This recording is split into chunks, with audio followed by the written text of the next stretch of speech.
to the number and didn't put on. So I put in all y'all's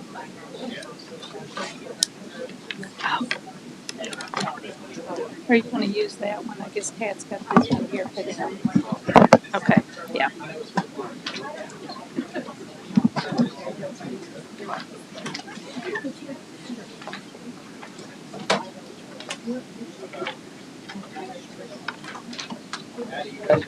Yeah, so they're going to have to use this one. This one's not working, so when the public comes here, they'll have this one tonight.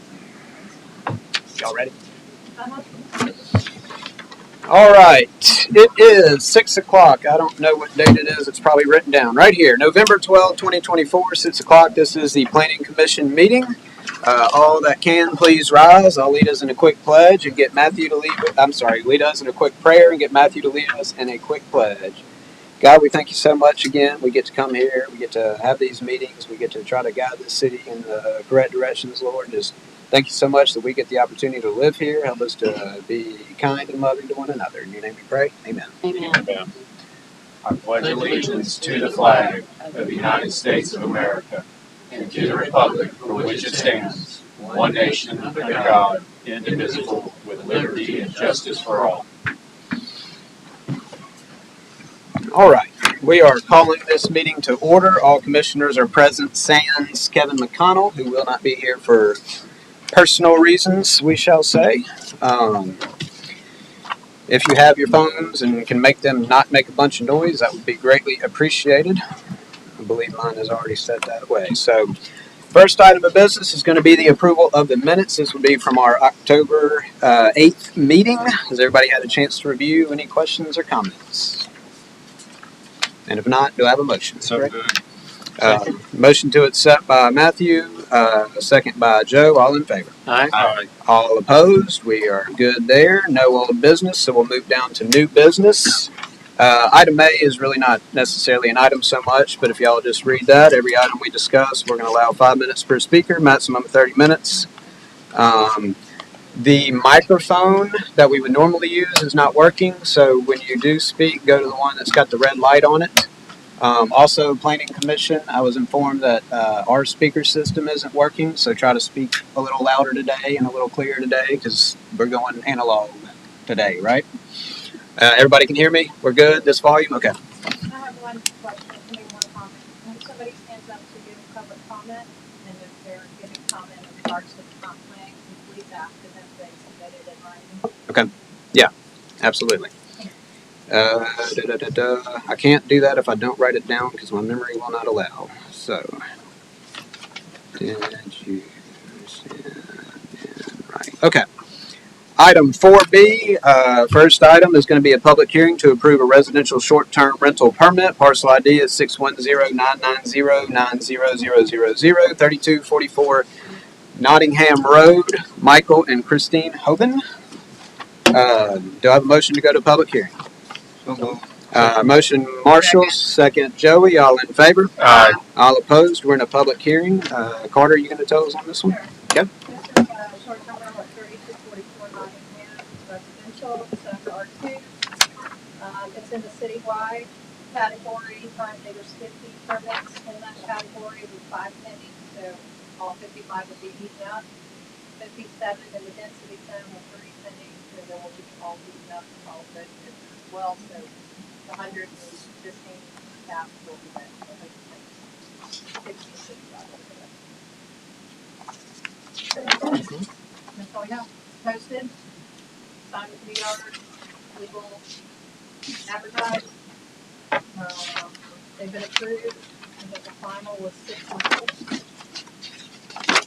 That sounds right. Double And check. I've come out before, I did kind of want to point this out. You guys brought this up before. In the inspection sheet, they talk about what they are proposing and then they put in what's final. So they put in the number of bedrooms, but then they put in the fire marshal facility approved number of gas and those numbers. So That's what I put in the staff report. So it looks like they reduced it from 4 parking spaces to 2. I think they went up. So approved number of guests is 6 and approved number of vehicles is 6. No, through the inspection report. You're talking, that's the application. Yeah. The fire, Yeah. Six, yeah. Yeah, the fire marshal actually went up. Right, my bad. possibly the first time. I don't know. That's probably not true. It's not common, I guess. Anybody have any questions for staff before we go public? Did the applicant want to speak? Hold on. Did you want to speak? You're the applicant? Yes. Okay. Did you want to speak, or a lot of times we'll let you come back at the end if there's any kind of rebuttal needed? Do you want to reserve any comments? Okay. All right. Yes, sir. Just a point of order. I served on the commissions here before. Is this relative to this application? We worked very hard to make sure people knew what we were doing. And that's when I was the mayor last time, the alderman. We came here, I think the young lady said, I'm sure it was very great. But if this is the hearing, it does not meet statutory Okay. requirements for discussions. It needs to know what's going on. All right. Thank you. Did you want to speak to the application? So Did you want to speak to the application? Okay. I just want you to Does turn up the mic so everybody can hear. does We have wonderful talent that's doing this. We have a wonderful city with great people. we're doing our best, Joey? Or I'm sorry, Carter. Can you speak louder for the gentleman on your next report, please? Certainly try. Thank you.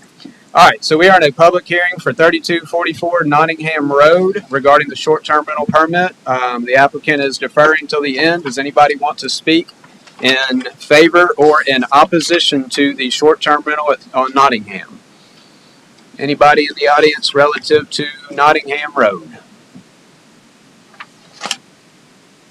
All right. I assume you don't want to rebut any comments then. Is that correct? Nothing? Okay.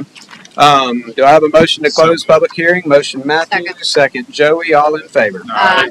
All opposed? We are out of public hearing. What are comments or questions from the commissioners?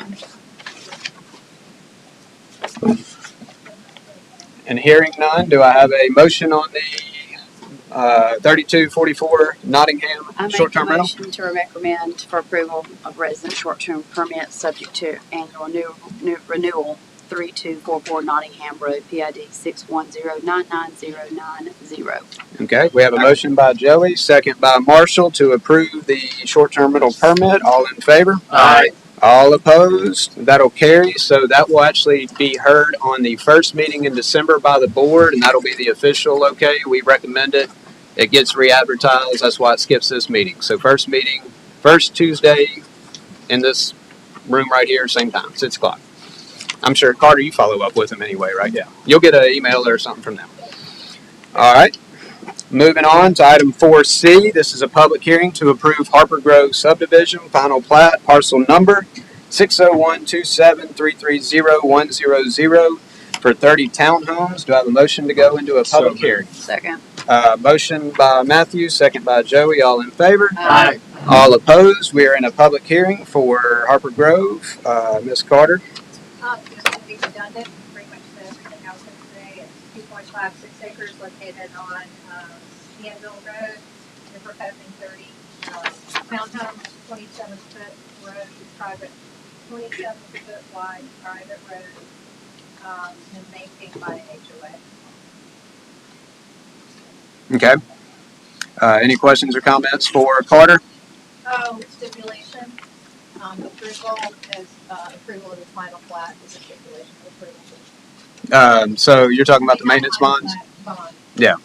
So as a stipulation, so the bonds are in the works. They had not been received by this date. It would not be eligible to be approved by the board without that, but we can recommend to approve it subject to. Does everybody understand that? Okay. Any questions on that, or y'all good on that? Okay. All right. Does anybody in the audience, I'm sorry, applicant, did you want to speak? Name and address. Use the little one, please. Freddie Fountain, Fountain Associates, 13334 Seaway Road, Suite 202, Gulfport, Mississippi. I'm here representing the applicant, 24 Hour Storage, LLC. As stated, we've satisfied all the staff's requirements minus the bond, but we have provided a letter from the bonding company stating that the bonds would be approved. So Okay. as soon as those are received, I will forward it on to the staff. Okay. Good. I'm here to answer any questions anybody may have. Y'all have anything for him now? We'll holler at you if we need you. All right. Is there anybody in the audience that wants to speak to the final plat for Harper Grove Townhomes off of Groveland Road? Anybody in the audience for Harper Grove Townhomes, Groveland Road? All right. Do I have a motion to close public hearing? Second. Motion Marshall, second by Joey. All in favor? Aye. All opposed? Any further comment? And if not, do I have a motion? I make a motion to recommend approval of the final plat for Harper Grove Townhomes, PID 6012730 with the pending bond Yeah. Contingent upon? contingent bond. Yeah, receipt of the bonds. Okay. Yes.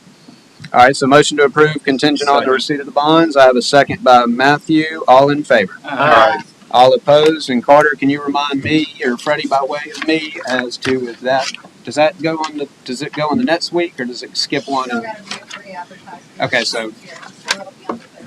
I next, think it's the third. yeah, December 3rd will be the final. All right. All right, item 4D. Public hearing to approve a commercial shopping center major sketch plat, parcel ID 60127491050, 3419 Bienville Boulevard. Do I have a motion to go to public hearing? So moved. Second. Motion by Matthew, second by Joe. All in favor? Aye. All opposed? We are in a public hearing. Ms. Carter. This is a commercial subdivision, proposed here is Chipotle and Chick-fil-A. They're proposing a private road for the subdivision. It's zoned CH, so there is no minimum lot size, and the sketch plat meets the requirement. There's a 25-foot minimum lot, the sketch plat meets all the requirements for the CH road. And this would have actually been a minor had it not had the road. Is that right? Okay. Oh, well, it says it right there, doesn't it? I thought I'd read that somewhere. All right. Do I have any questions or comments for staff before we go public? For the public's benefit, the sketch plat, I always call it kind of like a really good concept. We're just kind of determining if the lots seem to meet the ordinance. This is not the final. There's often a preliminary plat and then a final beyond that. So, nobody had any comments for staff? All right. Do the applicant want to speak? Is the applicant here? Do you want to speak at first or do you want to rebut? Do what? Defer. Okay. All right. Applicant will defer to the end. Is there anybody else in the audience that wants to speak relative to the sketch plat on in between 90 and Groveland? Anybody? Once, twice sold. Nobody on the approval of the sketch plat. All right. Do I have a motion to close public hearing? Second. So motion by Marshall, second by Joey. All in favor? Aye. All opposed? All right. Do I have any further comments from staff? It is major. I was saying.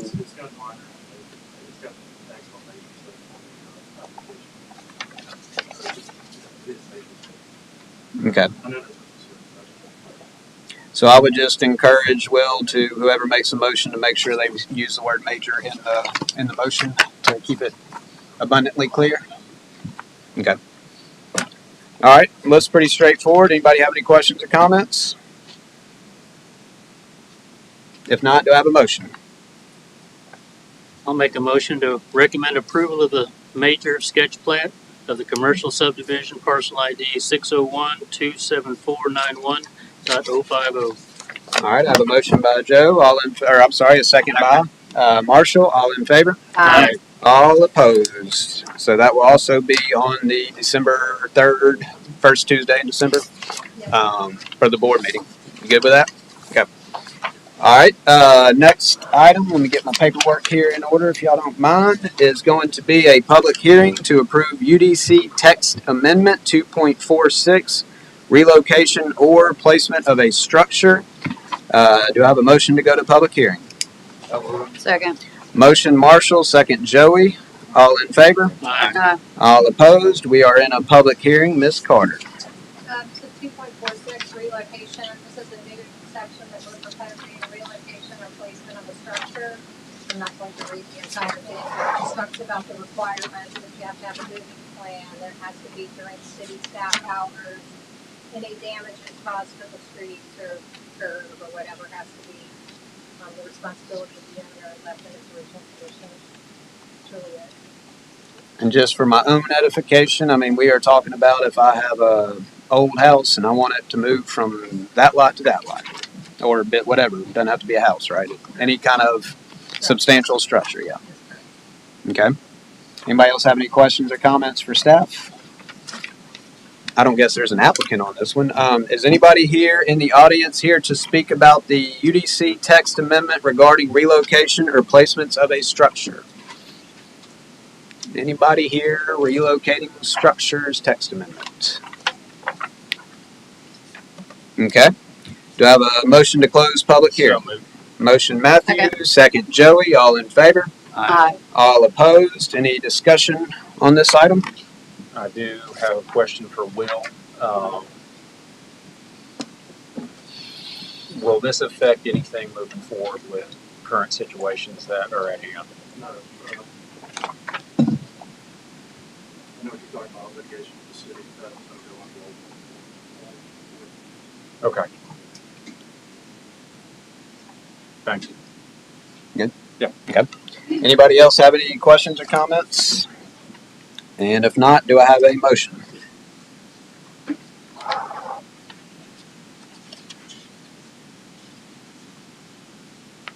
I make a motion to accept the 2.46 relocation or placement of a structure as proposed in the amendment, UDC amendment. Okay. So we have a motion to accept as presented. Do I have a second on that? Second. Second by Marshall. All in favor? Aye. All opposed? So for my edification again, does that go in December then? Okay. So the final version of that will be heard by the board on December 3rd or whatever that first Tuesday date is. I'm going to check that because I don't like saying that. So yes, that will be December 3rd. All right, next item is a public hearing. This is to approve a UDC text amendment for the LBCS codes, Chapter 3, Table 3.5, and Table 3.6, and Section 3.85. Do I have a motion to go into public hearing? So moved. Second. I have a motion by Matthew, second by Marshall. All in favor? Aye. All opposed? We are in a public hearing. Ms. Carter. Carter, can you come to the thing and speak, because I've got several people texting me that even though they might they can't hear on the live. They can hear us, just not her because she's not mic'd. Right. She's Perfect. But they can hear you. Okay, thank you. So this is for LBCS codes or land-based classification system codes. It's a way to define land uses by use, by structure, different types. There are some inconsistencies between the LBCS codes and the description. So I'm proposing to delete the LBCS codes and just use the description. Okay. Anybody have any questions or comments for staff before we go public? Any commissioners? All right. Thank you, Ms. Carter. Does anybody in the audience want to speak regarding the LBCS codes, Chapter 3, Table 3 and 3.5, Table 3.6, and Section 3.8.5? Anybody in the audience want to speak LBCS codes? All right. Do I have a motion to close public hearing? Second. All right. I have a motion by Marshall, second by Joey. All in favor? Aye. All opposed? So, Carter, I just want to ask a simple question. It doesn't look like anything changes. Descriptions are identical. We're just taking away a label. So, Yeah, correct? there's nothing changing in the table, the permitted use chart. The LBCS codes will be deleted throughout, so that's the different sections that it's referring to. So it'll just be the numerical reference. Thank you. All right. Any other questions, comments? And if not, do I have a motion?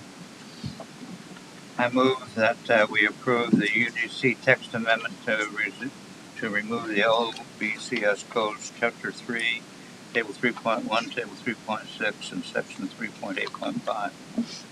Marshall, I would ask if you would like to add as presented in our packet. As presented in our packet. All right, I have a motion from Marshall to Second. approve the UDC amendments as presented, seconded by Joey. All in favor? Aye. All opposed? We're flying through. We'll be done in no time. All right. Item 4G, public hearing to approve the City of Ocean Springs 2045 Draft Comprehensive Plan. To reiterate what Carter said, I'm glad I wrote my note. If you do choose to speak and you have already submitted a email or other written form, just kind of let us know. Do I have a motion to go into public hearing? So moved. Second. Motion Matthew, second Joey. All in favor? Aye. All opposed? We are in a public hearing. Carter, how are we handling this one? Are you presenting? Is Slaughter giving up? Slaughter and Nathan and you and Slaughter and Associates will handle the presentation. All right, thank you. Good evening. I'm Nathan Willingham with Slaughter and Willingham. If you give me just one moment, I've got some handouts I'm going to pass around Sure. to the Planning Commission. Thank you.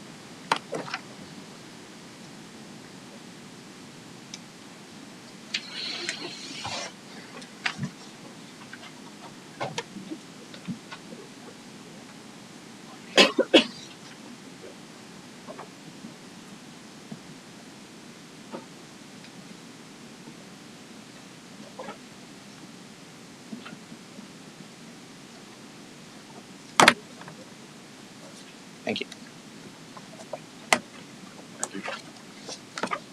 Thank you. Thanks.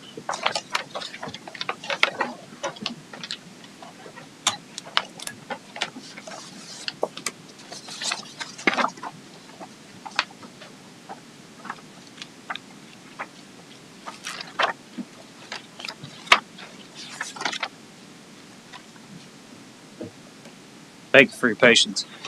We brought copies just in case they were needed. Inside the draft of the plan, which has been presented publicly, you'll find a couple of documents. One of them is a summary of public comments that have been received to date via various means, including a online public comment form as well as emails that have been sent directly to us. I believe there are a number of emails that are not included in that packet because we received them earlier today. This plan is being presented to the Planning Commission for a recommendation as to whether to move forward with a recommendation for board approval from the Planning Commission. As you know, the Planning Commission is an advisory commission to the Board of Mayor and Aldermen here in Ocean Springs. And your advice and consent, so to speak, is important in the process of approving a comprehensive plan. This plan has been developed over about the last year as the result of public engagement and involvement over a series of meetings starting back last September, continuing through November of last year.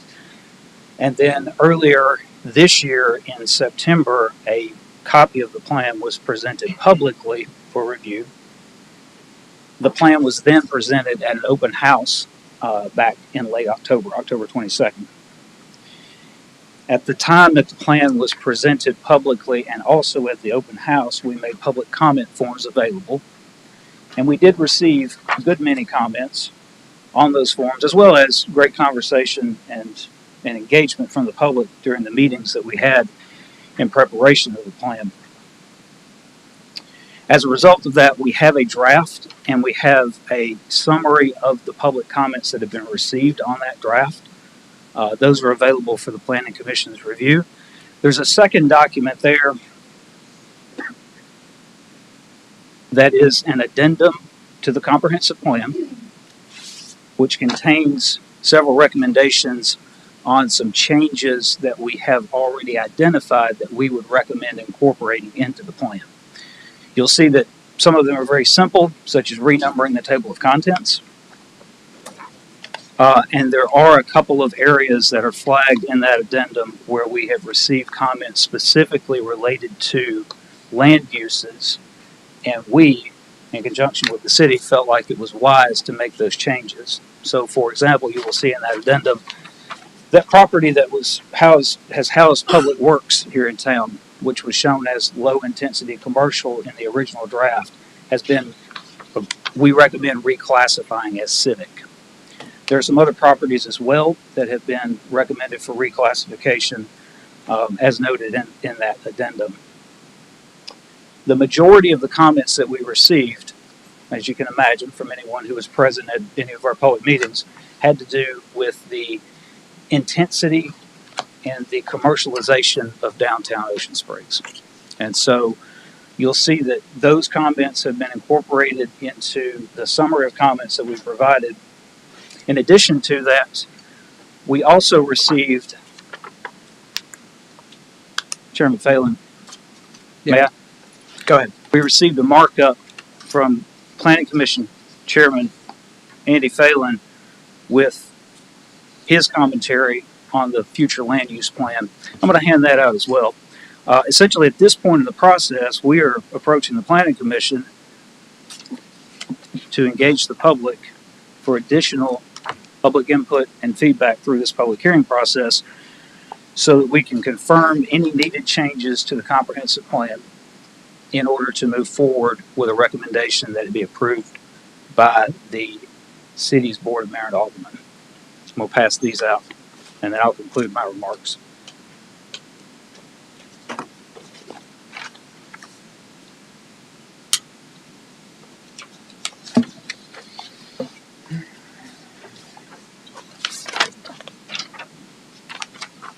Thank you. Thank you, sir.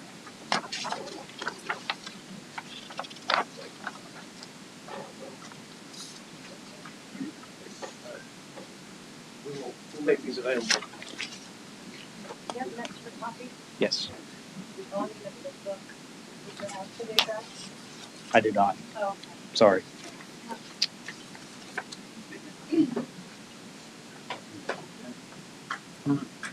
Good question.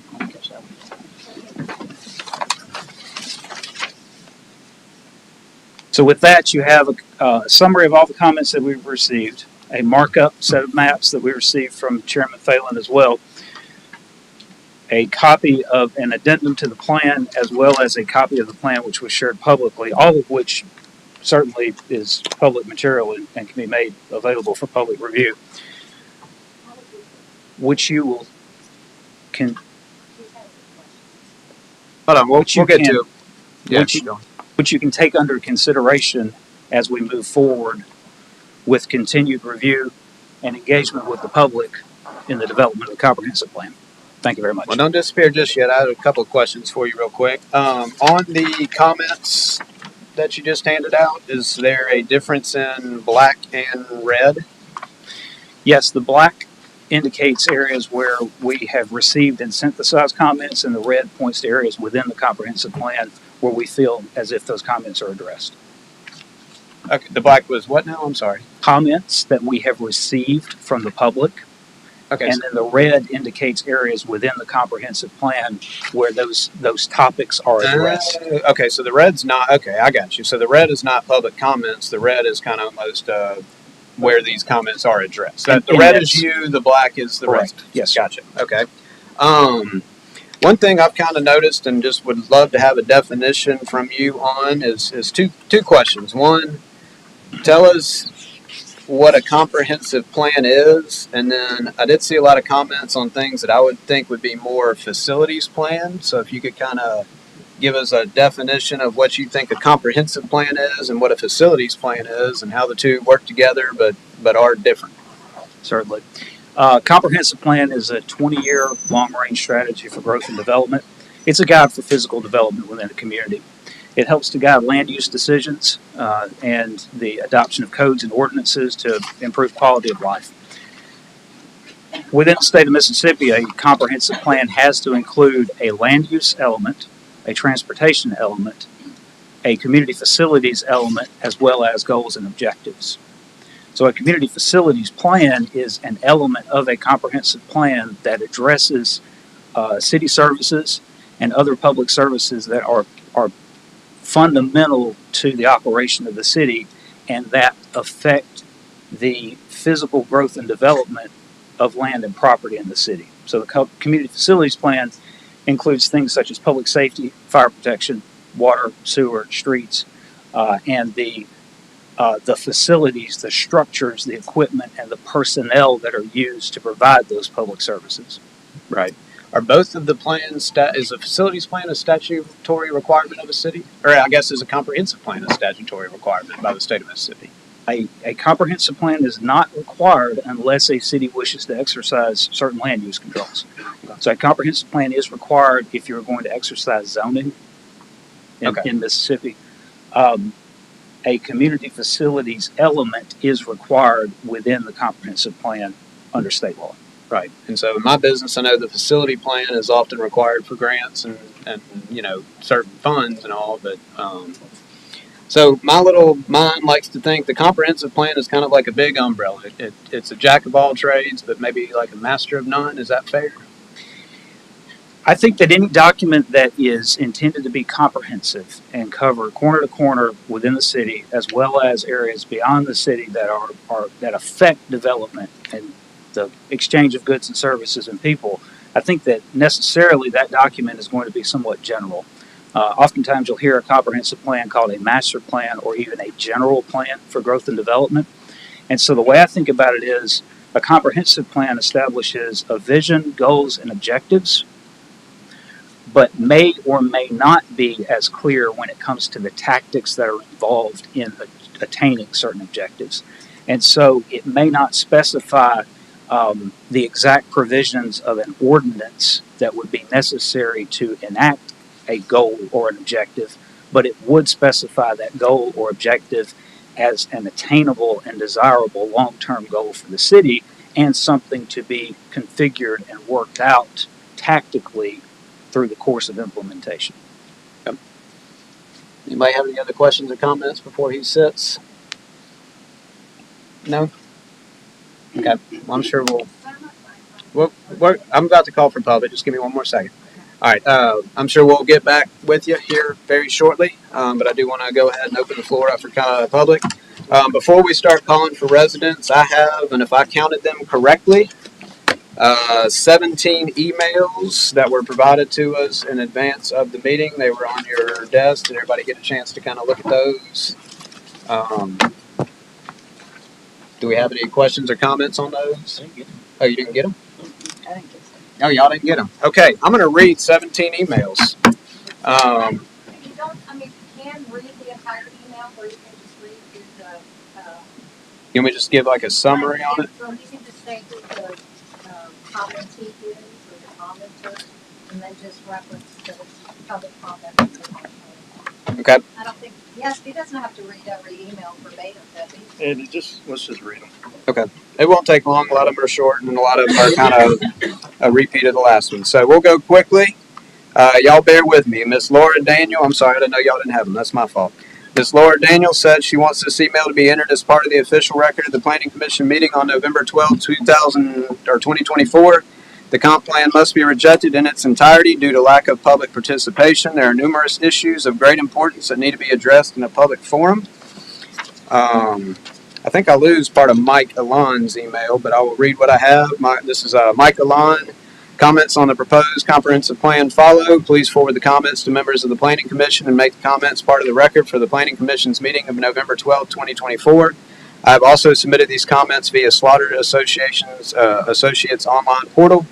The proposed rewrite of comprehensive plan represents a significant threat to the historic character and charm of Ocean Springs, especially within the downtown overlay district and within single-family residential neighborhoods near and within the downtown Porter Avenue and Waterview overlay district. The future land use maps, Chapter 6, include commercial rezoning of a significant number of properties currently zoned for and occupied by single-family homes. Further work on the plan should be paused and a public meeting held to discuss the proposed rezoning. Citizens should have the opportunity to comment on the vision for future development in Ocean Springs and the extensive proposed commercial and other rezoning. Areas targeted for rezoning to commercial include properties in the historic Black community that were previously included in the very unpopular and controversial urban renewal plan. Rezoning to commercial is also proposed for single-family properties along the Porter Avenue corridor, including south along historic Jackson Avenue to the St. Alphonsus Church property. Single-family zone properties near the harbor along La Fontaine Street and on Front Beach Drive are targeted for rezoning to R6, similar to the rezoning definition used for the Sands property on Front Beach. The R6 allows 5-foot setbacks, tiny 2,000 square foot lots, and 20-foot lot widths. Without mitigation, short-term rentals are also permitted in the R6. None of the proposed rezoning is discussed within the text of the comprehensive plan. The plan for significant rezoning is only discerned by careful comparison. What you got? Is that the rest of it? Is? The lower one is. Okay. All right, so none of these is discussed in the text. The plan for significant rezoning is only discerned by careful comparison of maps 10 and 11, existing land uses on pages 61 to 62, with map 16, future land uses on 96. The document includes many references to preferring higher density mixed use developments without mapping of specific locations where these developments are planned. The document also references developments increasingly moving forward over the past few years using the Planned Unit Development PUD ordinance. Despite this ordinance having been quietly approved by the Board of Aldermen last year, it is important to the reader to note that by applying the PUD ordinance, the Board of Aldermen can approve unlimited variances to setbacks, lot sizes, lot widths, as well as, and that's where I cut off. Do we know if there's, I didn't see it in here when I was going through before. I'll set that one aside for a minute in case it shows up.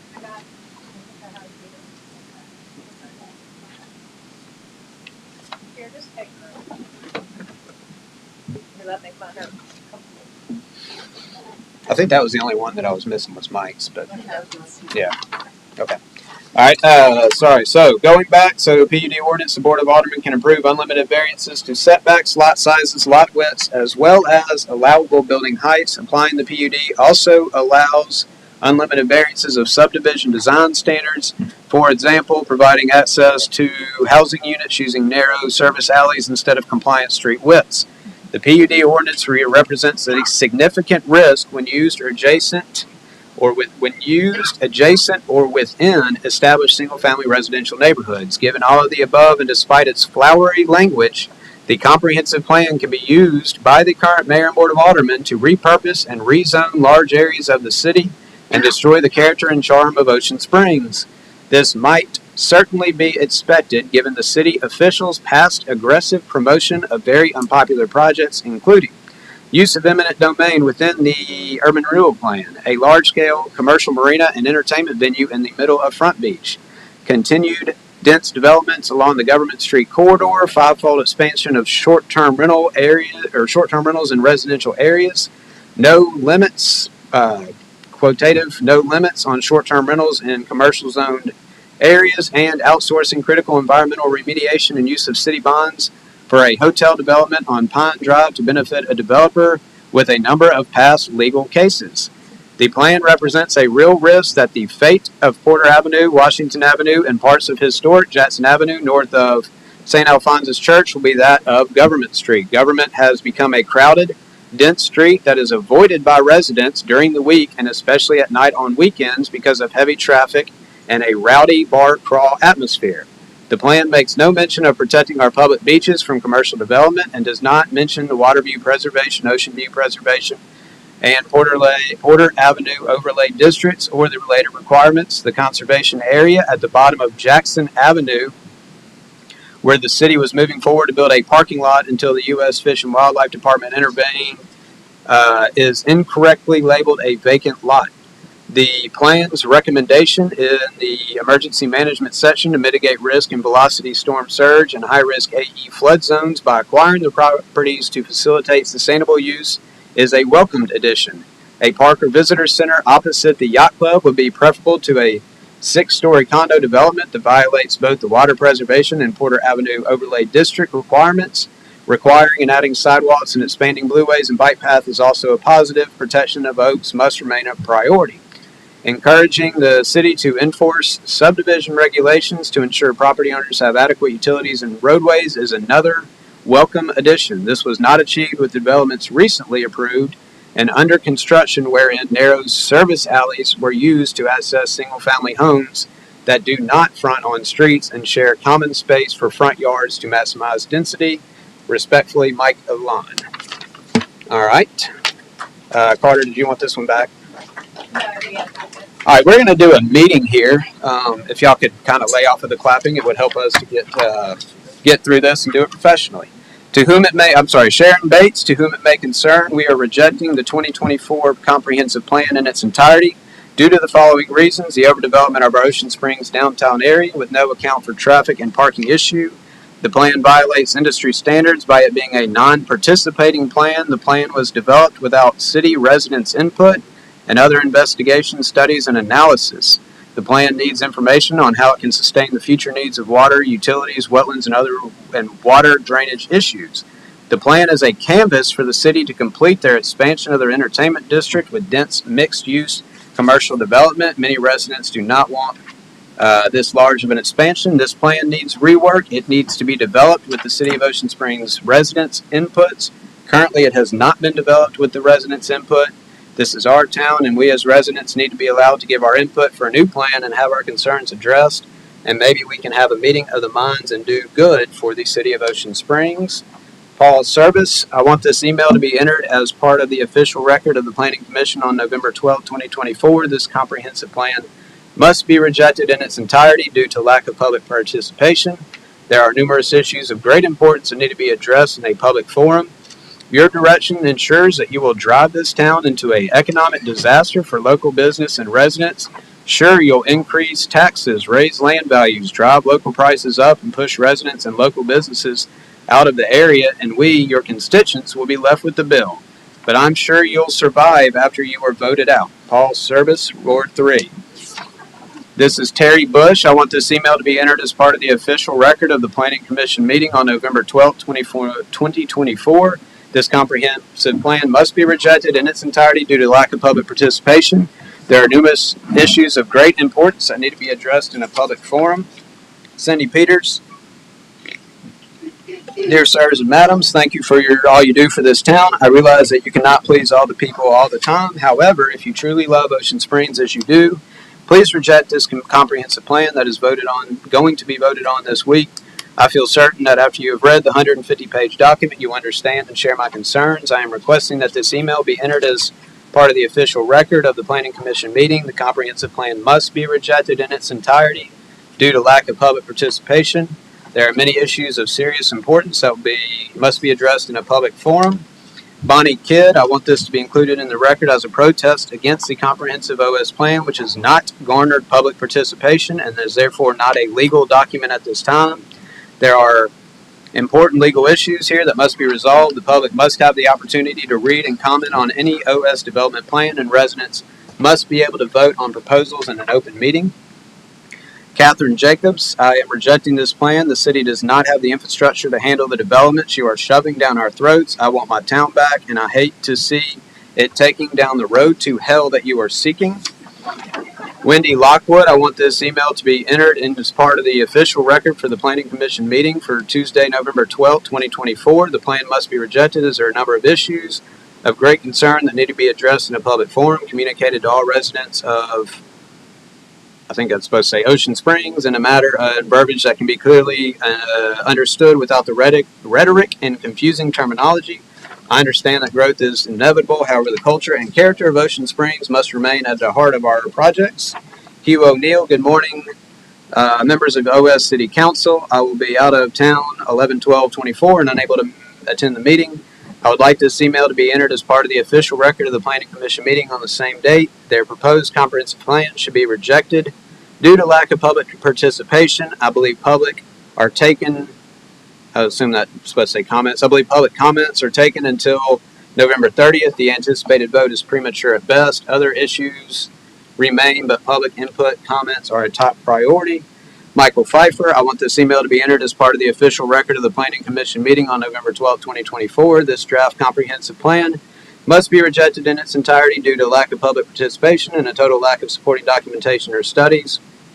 There are numerous issues of great importance that need to be addressed in a public forum, first and foremost of which is the disregard of following the industry standard on development of these types of documents by utilizing the public design forum methodology. We should stay with the 2010 blueprint and hold multiple facilitated community forums in each ward to solicit input on any changes and updates This plan as drafted is nothing but a veiled attempt that would allow developers to force future zoning changes on residents. It was written by developers for developers and does not reflect in any way the input and will. And I'm sorry, I don't have the rest of that one either. Do you have the end of Michael Pfeiffer's?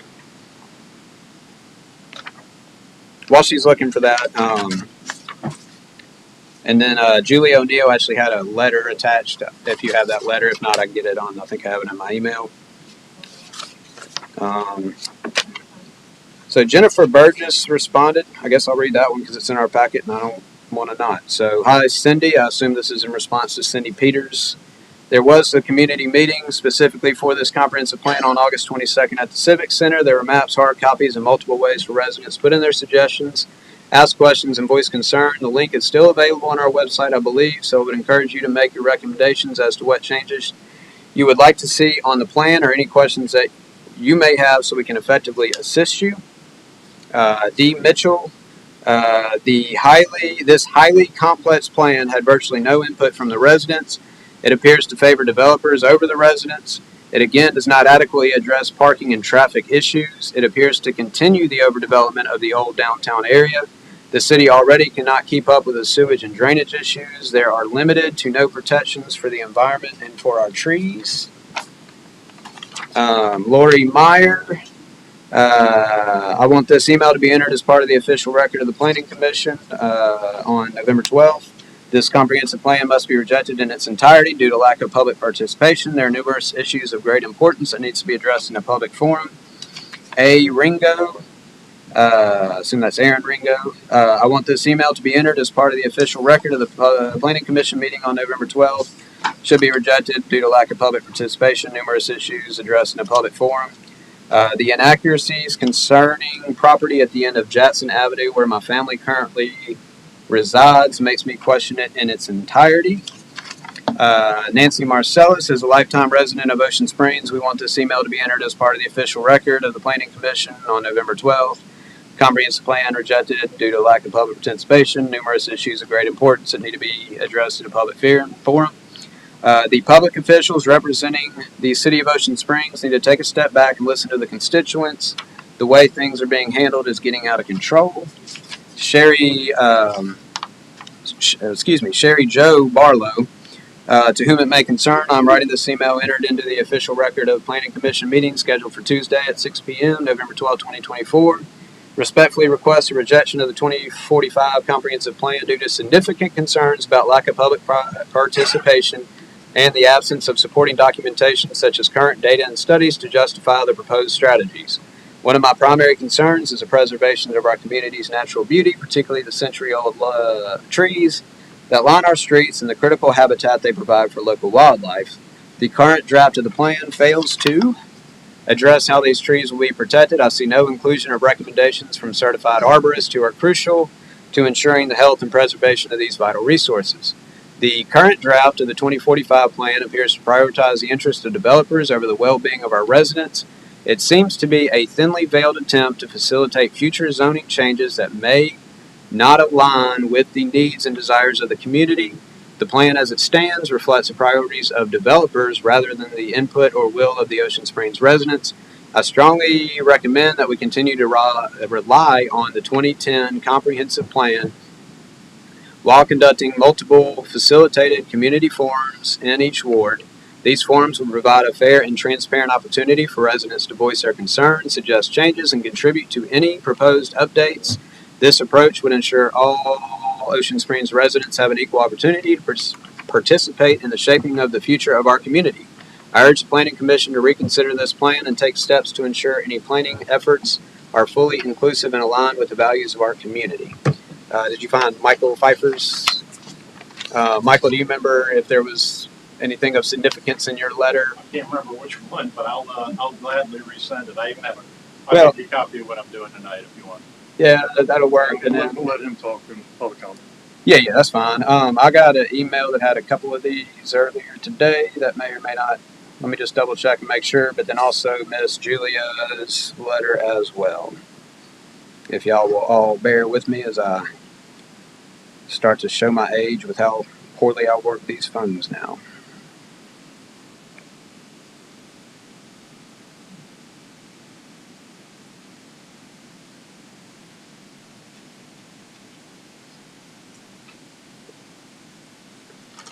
All right, here's Julia's. Can't believe that actually worked. It's not working. As soon as I said it. So close. It won't let me open the actual attachment. Oh wait, I think I might have done it.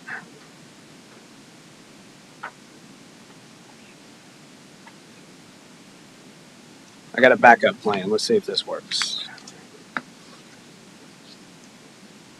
All right, I'm gonna keep looking for Michael's while I try to download that. All right, so Michael, we ended out this plan as drafted is nothing but a veiled attempt that would allow developers to force future zoning changes on residents. It was written by developers for developers and does not reflect in any way the input and will. All it says is of the community. I was 2 words away, so we were basically done on that one after all. Let me see if this other trick of sleight of hand worked here for Miss Julia. Oh, nope, sure didn't.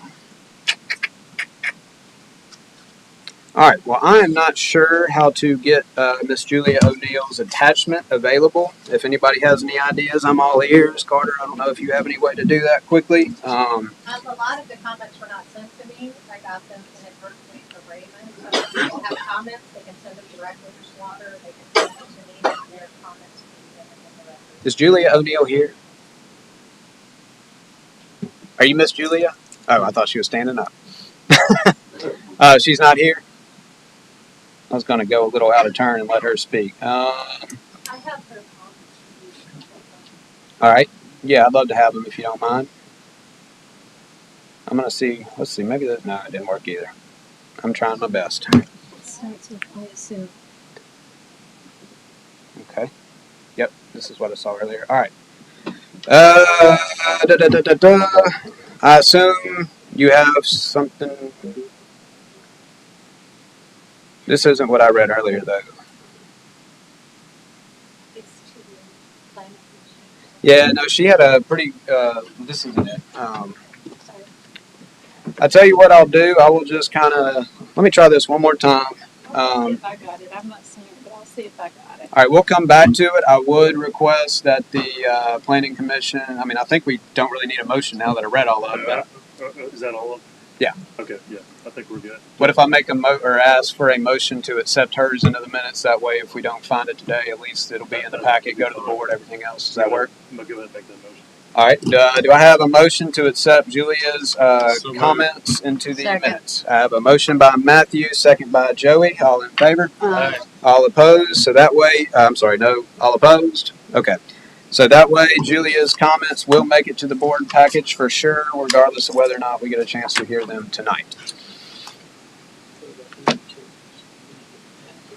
That's a good question, Joe. So probably a will question. Will the addendum and the comments that were handed out by Slaughter, should we similarly make a motion to accept those into the minutes?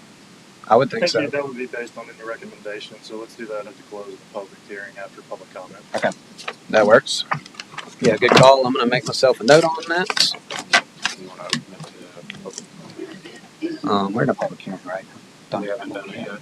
We haven't even gone into public Yeah. hearing. Well, I'm glad you're paying attention. Accept Slaughter to the minutes, question mark. All right, so I do not know or don't believe we are in a public hearing, so I will ask, do we have a motion to go into public hearing? So moved. Motion by Matthew, second by Joey. We are now all in favor? Aye. All opposed? We are now assuredly in one public hearing, if not two now. We've already heard by Slaughter.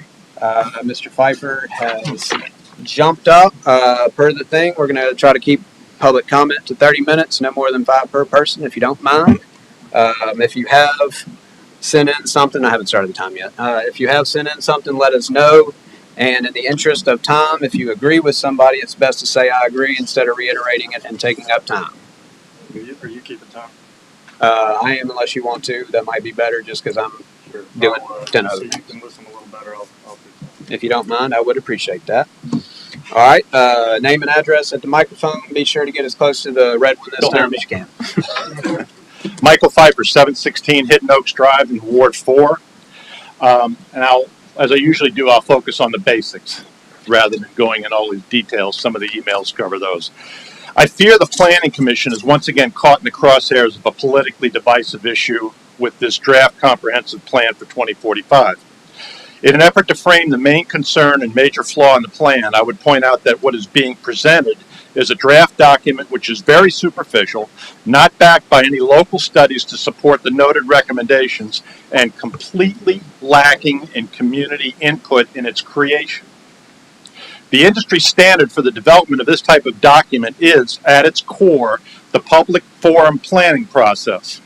The document is created as a product of facilitated forum meetings, both by the public, a mix of interdisciplinary design professionals, and the various governmental bodies, boards and commissions like the Planning Commission, Zoning and Adjustment Board, Historic Preservation Commission, Parks Advisory Board, Redevelopment Authority, and others, that working together to identify issues and debate the defining vision, goals, and core values of the plan.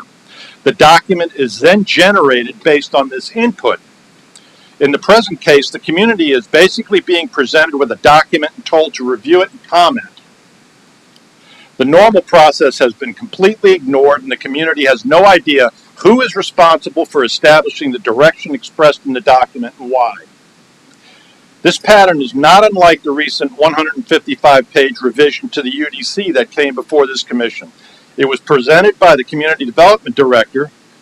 No mention as to who the sponsors for the changes were. The proposed changes are and were. No edits, no red lines showing what was changed, nor explanations as to why and what the underlying authority, such as a citation to a particular study, which would support the recommended changes. Once again, the Commission and the public is presented with a document written without their input and told to review it and comment. In this case, the single meeting, in this case it was a single meeting, this one. Even with that problematic, even that was problematic, given the consistent failure of the city to meet legal notice requirements. Let's look at what's happened in that document. The Planning Commission accepted public input, made extensive recommendations and changes, but nothing has been heard since. So I guess it would be safe to say that if the UDC revisions didn't work to amend the codes to allow a more relaxed code for development, the city decided to go the route of the comprehensive plan for 2045 to achieve the same objective. If this comprehensive plan is allowed to be accepted by a vote of the Board of Aldermen, then future developers will be able to do as they will and just cite the plan as allowing it even over future objections by a new city government, planning commission, or the community. This is a plan by developers for developers. The 2010 blueprint led to a comprehensive plan adopted that year. It followed the public design forum process for development and clearly stated the vision and guiding principles that led to the creation of the plan. It identified the stakeholders and partners. There was no rush nor reason to abandon this plan in favor of the proposed one. I would wholeheartedly support outlining a process for an update to that plan following the same methodology used to create it after the upcoming elections. Commissioners, do not be used again to circumvent the rights of the community to define its future. Reject in its entirety the draft comprehensive plan for 2045 and support the public design forum process for development in revising the comprehensive plan adopted in 2010. It's the right thing to do. All right, thank you, Mr. Pfeiffer. Next. Go ahead. Either one of y'all, yeah. Name and address on the little microphone, please. Okay, it's Rebecca Alston at 117 Pine Drive. When I was at that forum, the one that we went to, the developers told me I could send my comments directly to them. And I did. I talked about the Pine Drive and Government Street, especially putting in another sports center and the difficulty it would be on Pine Drive that leads directly to Shearwater. And about the congestion, the noise, and disturbance that this residential neighborhood that has established homes on the east side of Pine Drive would suffer from. people walk and jog in the neighborhood, kids ride their bikes, and people push strollers. The sports center needs to be located in schools, not this residential downtown neighborhood. And also behind the Y, which we're glad to have, and it was a gift to Ocean Springs, they are increasing the square footage of that institution. And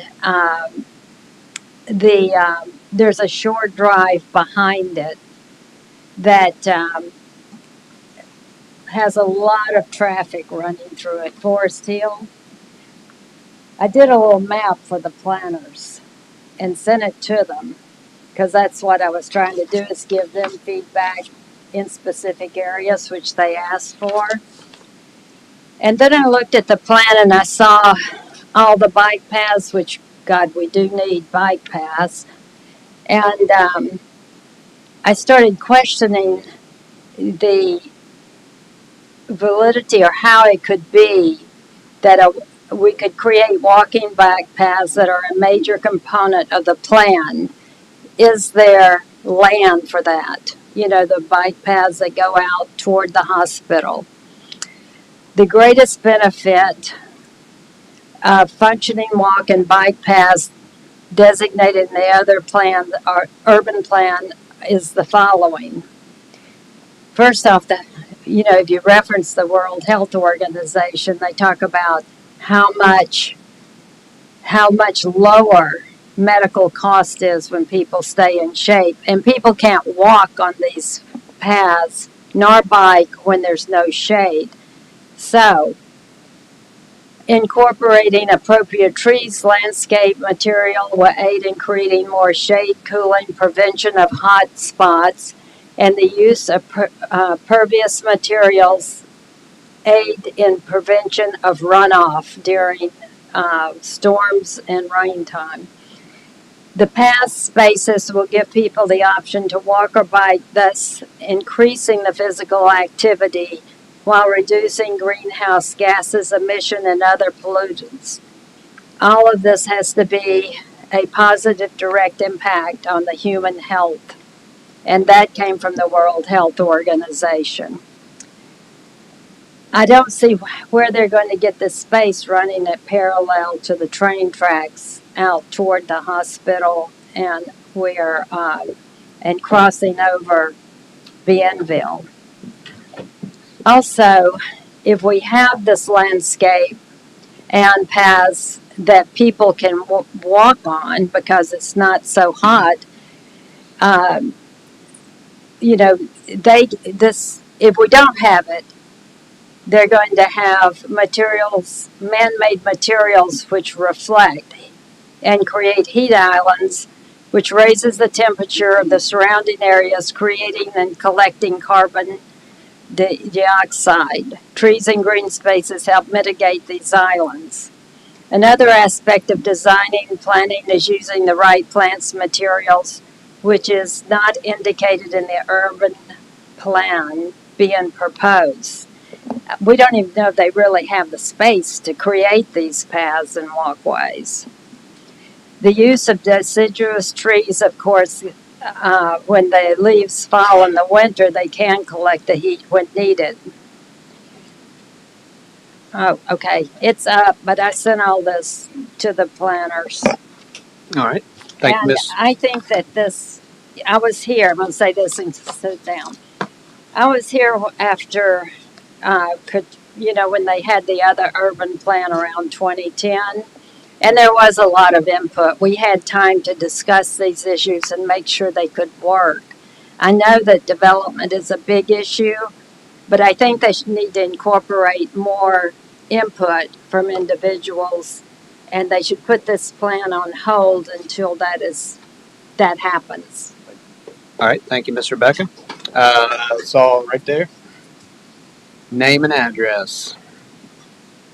Julie Messenger, 7616 Tap Road, Ward 6. I have concerns regarding filling wetlands in the newly annexed area. Through the comprehensive plan, it makes statements regarding conserving wetlands. There are over 200 acres near Sunplex 120 acres are termed Bell Point property. They're zoned residential low on map 18 in the comprehensive plan, and not natural, but adjacent to that land, the land is listed as natural. The majority of that land is wetlands. I believe only 30 some odd acres are not. I would be eager to know what the city's intentions are regarding that land. A portion of the wetlands on that acreage acts as a buffer for stormwater runoff. It slows the flow of water, helps to filter it, and prevents erosion. It's also home to bobcats, hawks, heron, deer, foxes, and coyote, as well as sandhill crane.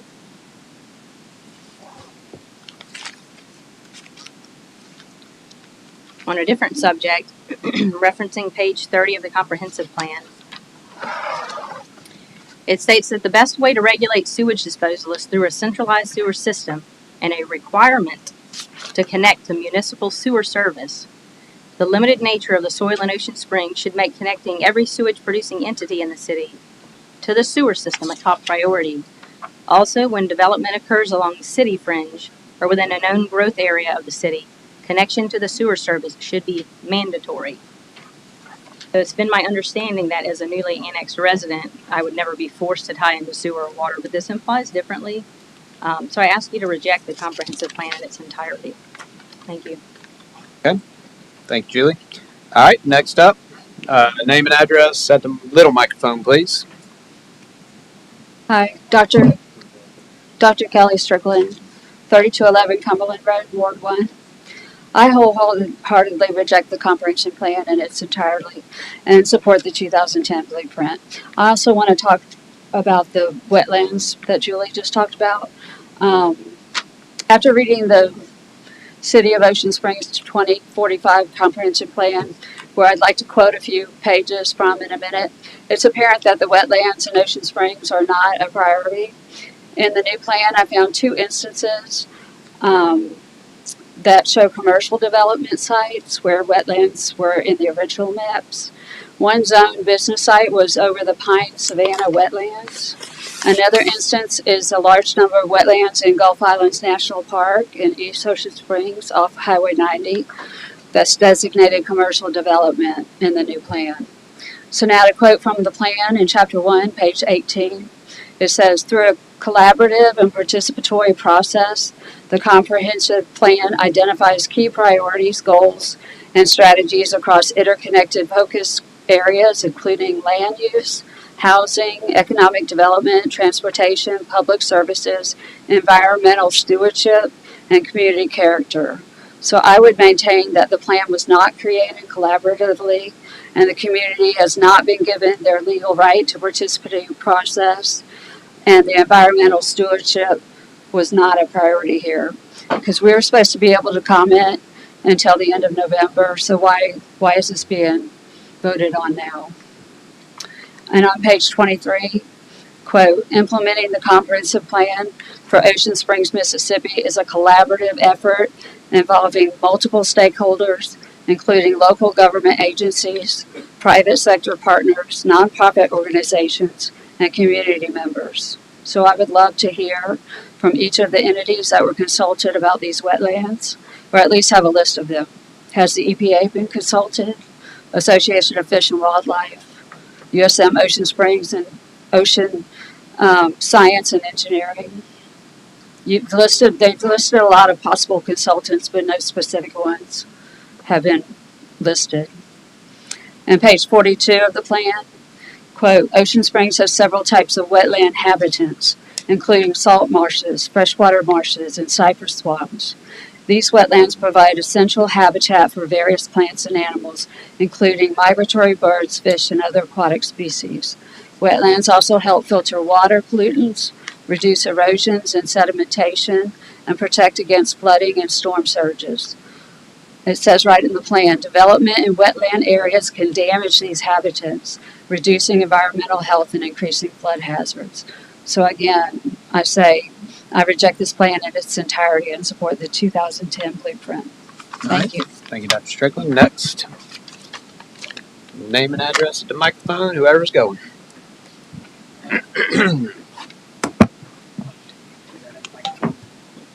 Name's Davey Jurich. I'm a resident of 18 Oak Lawn Drive, Ward 4.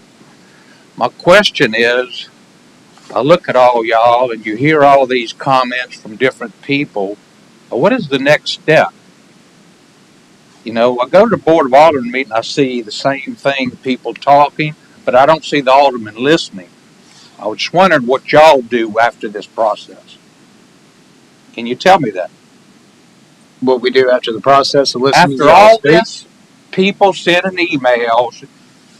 This man, Mr. Pfeiffer, said that, you know, it should be rejected. All these rejection things.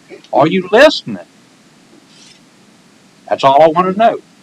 Because I see this guy, he looked like he was half asleep. I'm sorry. I'm sorry. That's what I see. Sir, do you have anything relevant to the comprehensive Yeah, plan? I do. I want to know what you're going to do. What are we going to do? Yeah. We're going to make a vote to either table it, approve it, or deny it. All right. Thank you. Appreciate that. Name and address at the microphone, please. She really wants to go. Doesn't matter to me.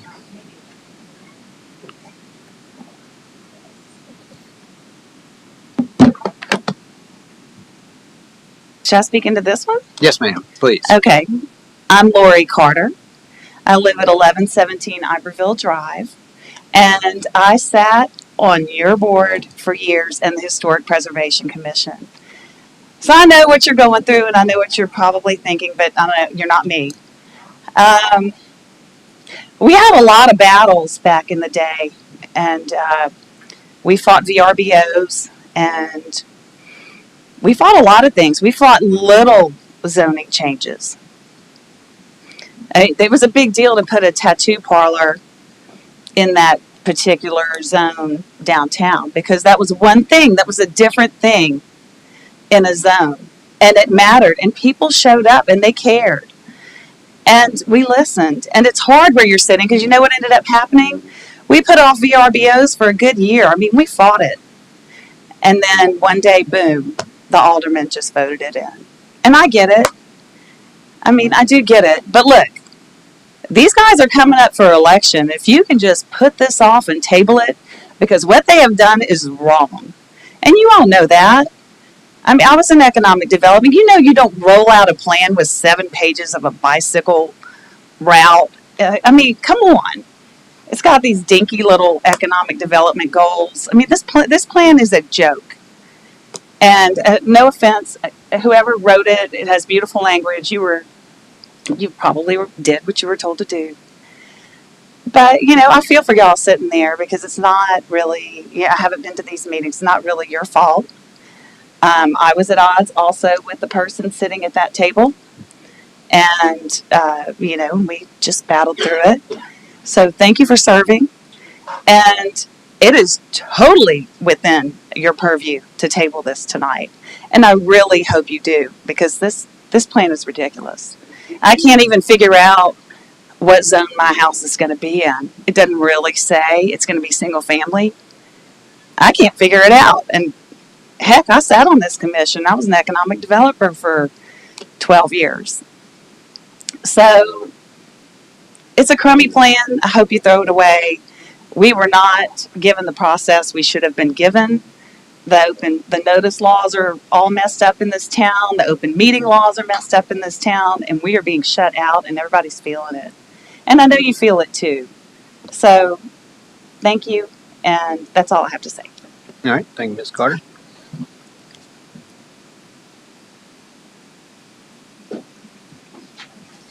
Hello, my name is Jamie Stebley.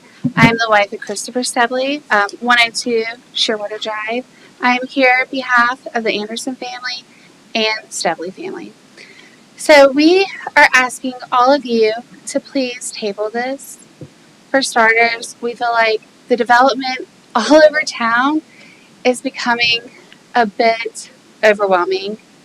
Our roads, our systems, like we cannot handle everything. Furthermore, we've noticed that majority of the people that are purchasing all of these condos and all the extra developments are from out of state. A lot of them are wealthy landowners and oil rig executors and people from Texas, for starters. And it's like, really? Seriously? Back in 1920, when the entire, like, Walter Anderson, Annette McConnell Anderson purchased land at Shearwater Pottery? Do you think she purchased it because there's development and condos and bars and all this fancy ritzy stuff everywhere, like New Orleans? No. She bought it because it was special. Our land is special. And just like Lori Carter was saying, yeah, I was one of those people here fighting for Matthew's tattoo shop. It's something unique. It's art. Our town is based off art. Look at the art on the walls around us. And to smother it, which is smothering our wetlands, our animals, like our trees, everything that we know that is Ocean Springs, to concrete and bricks, please reconsider that. That's not who we are. We are better than that. We all are from this earth. We're all one people, and we're Ocean Springs people. Please remember that and consider this, please. Thank you. Thank you, Miss Jamie. Next, Steve. Name and address, little microphone, please.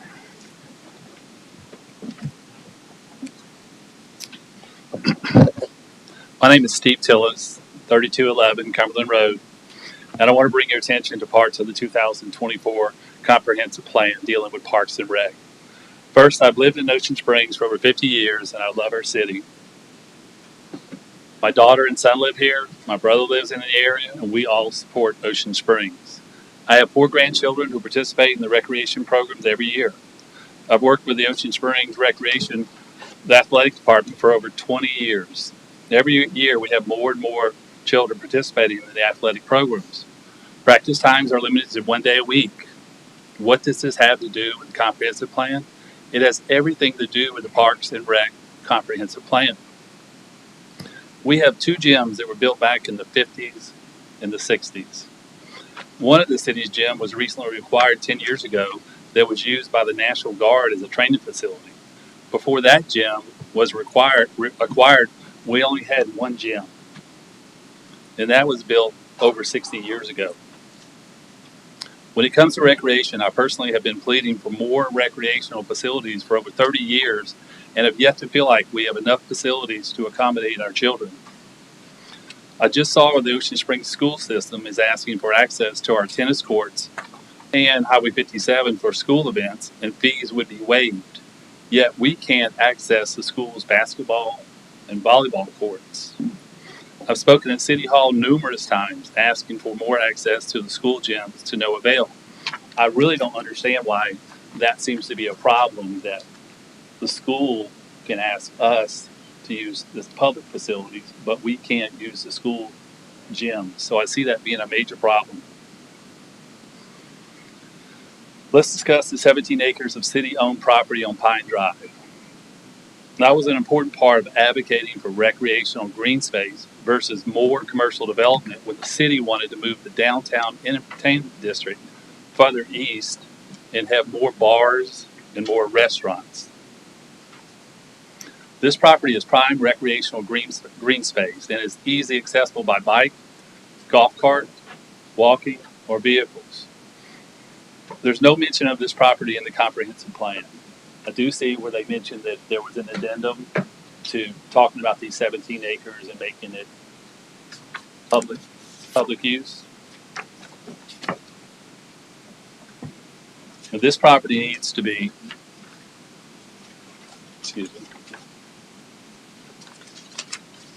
it needs to be placed on the comprehensive plan and listed as Parks and Rec, or I guess as you guys mentioned, public use.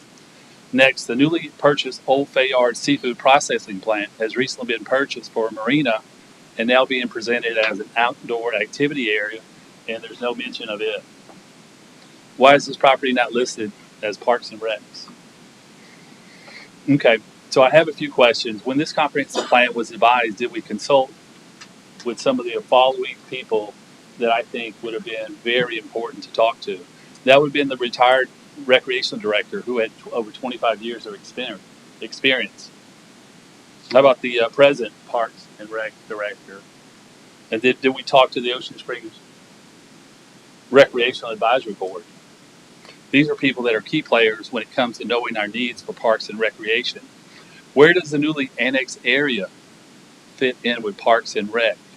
How do we know what the demands for Park and Rec is if we don't have the proper input? How do we move forward? I researched over 30 comprehensive plans in various cities throughout the United States, and there was one common practice. Engage residents through public consultations, workshops, and collaborative planning sessions to ensure facilities meet community needs and preferences. Most small cities require that you get input from all of the community. Some cities use surveys where they are mailed out to all of the citizens, and then they get to hear from everyone. I think the most basic question here is we must find ways to get the community input, and we can't move forward without getting a complete understanding of what we have and what we need.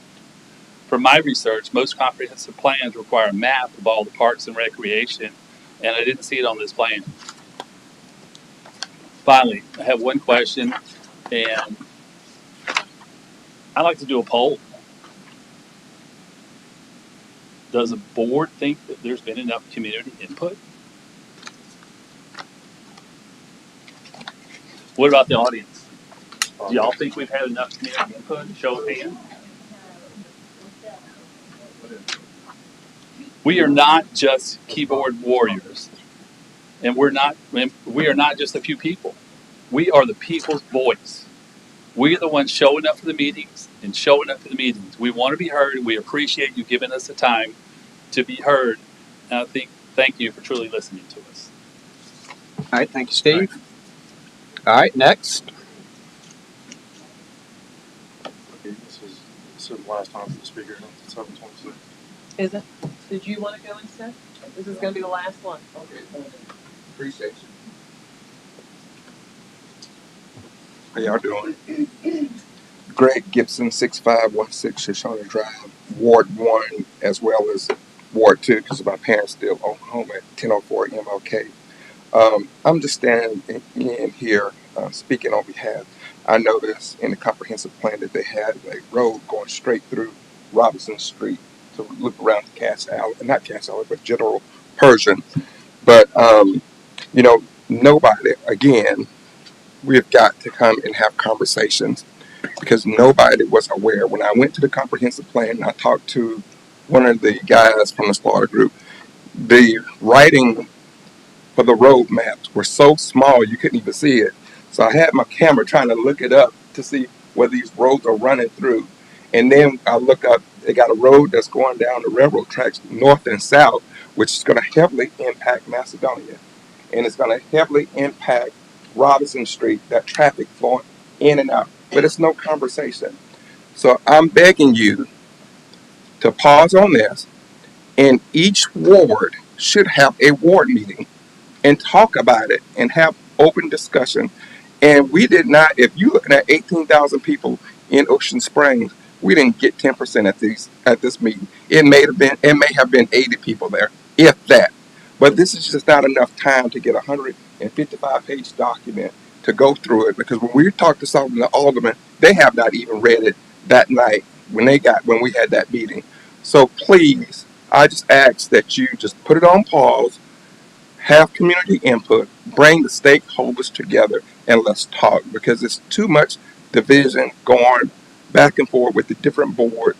And I know it's a tough position that you're put in, but it's all about having crucial conversation, and let's talk about the process. And I think if we get people talking about it and you have key stakeholders like everybody has said in here and bring these groups together and have multiple meetings, I think we'll be able to move forward and come up with a good plan that's going to work for everybody.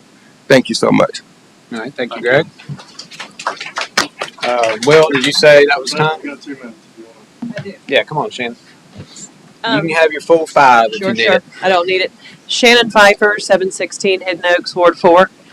I've worked on a master plan before in New Orleans, and this is not it. This was post-Katrina. I was a lead volunteer for many neighborhood led workshops. Nothing came pre-written in a canned format. We all had a voice at the table. And I believe Ocean Springs did the same thing in 2010, including calling a special call meeting for all the city boards to have an active voice. Not sure if you've looked at the acknowledgement page, but all of our names are on it, and I didn't work on it either. Just going to leave you with that. Thank you. All right, thank you, Ms. Shannon. All right, understand that to be time. Is that correct, Will? Yeah. All right, do I have a motion to close public hearing? So moved. Motion Marshall, second Matthew, all in favor? Aye. All opposed? All right, if y'all will let me have the floor real quick. So since I read every email, we did get Julia's deal, and just to be fair to her, I want to read it as well. So this is Julia O'Neill, 11/11/24, comments on comprehensive plan, mostly boilerplate, standard template, and millions of adjectives. Repetition to induce headaches. Where did I see that last? How much did the city pay for the plan to kill the goose that laid the golden egg? What was wrong with the 2010 plan that citizens provided input to? Excuse me, I didn't mean to do that in the microphone. Ocean Springs Transportation Network serves the district, which has ample, this is a quote, I'm sorry. Ocean Springs Transportation Network serves a district which has ample parking, pedestrian-friendly streets, and bicycles facilities. Close quote, no it doesn't. Open quote, environmental stewardship, protected and preserve natural resources, including marshes, wetlands, habitats, and air, water and air quality, page 75. Close quote, trees apparently are not environment, but they get their own section, mostly about planting and mitigation when they are cut. Nothing about the sound, which is full of human sewage, to which Ocean Springs contributes at every major rain event. Drainage is a huge problem, not mentioned, and this environmental sentence is repeated every 5 pages. Trees, quote, 6.4, preserve existing trees during development projects with on or off-site mitigation for unavoidable damage, close quote. Can't we wait to see where the mitigation is? Hurley, question mark. 6.8, mitigate traffic noise and other negative impacts on development and develop an enforceable noise limit within residential neighborhoods. Isn't there already a noise ordinance? Certainly isn't enforced on golf carts blaring. So music, even boats do it. Natural on page 90 describes nothing will remain after the massive ejection of impermeable concrete over the whole town. Detailed directions on building sidewalks on page 112, but the word permeable does not appear except in relation to soils, not permeable surfaces. This is crazy for a place like that floods so badly with terrible drainage. There used to be a small permeable parking lot off of Cash Alley, I think, but it has probably been asphalted. Even the plan itself recommends community participation, but not in the approval of the plan. Quote, community engagement and collaboration, foster community involvement in the planning and development of facilities, engage residents through public consultations, workshops, and collaborative planning sessions to ensure facilities meet community needs and preferences, page 121. Page 134, here's a tiny bit of actual meat in this plan. Quote, a new well will be needed in the next 10 years to accommodate growth on the east side of Ocean Springs. New lift stations will be required in the next 5 to 10 years to accommodate growth in the vicinity of Highway 57 and Old Spanish Trails in the newly annexed areas of Ocean Springs, but of course no plan for how and where this might be accomplished. Unkempt property ordinances and landscaping guidelines are other ordinances that help to create a desired appearance throughout the community, close quote. This says one person's butterfly garden is another person's unkempt property. Half the men in this community work in yard work. Lawns are killers of wildlife and encourage pesticides and herbicides to increase the size of the dead zone. But these grown men can't find anything else to do except run loud 2-stroke internal combustion engines. Except run 2 loud-stroke internal combustion engines. They love leaf blowers, which are illegal in civilized places. The discussion of housing is particularly superficial, especially since it's a big problem, and Bienville Boulevard looks like South Jackson in many places. Why not require that new developments use these brownfield properties first before developing untouched land? This whole plan is just a make-up project, just like grown men who can't find any other point in life but to do yard work. I'll make a motion that we accept that. All right, I have a motion by Matthew to accept that into the minutes. Actually, we already did that, but let's do it just because we got it. Motion Matthew, second Joey. All in favor? Aye. Make a motion that we close public hearing. All right, motion to close public hearing by Matthew, second by Joey. All in favor? Aye. All opposed. So I'm assuming there's some questions and comments from the board. Oh, yeah. Do Matthew, y'all want to go first or you want me to go? you just want All right. to go ahead. This is a generic question. What is the driving force of having this comprehensive plan since we have a 2010 comprehensive plan? So we're 15 years into that. Ms. Carter? Okay. You guys hired them. I mean, I'm not doing this plan, so they would have to disagree on it.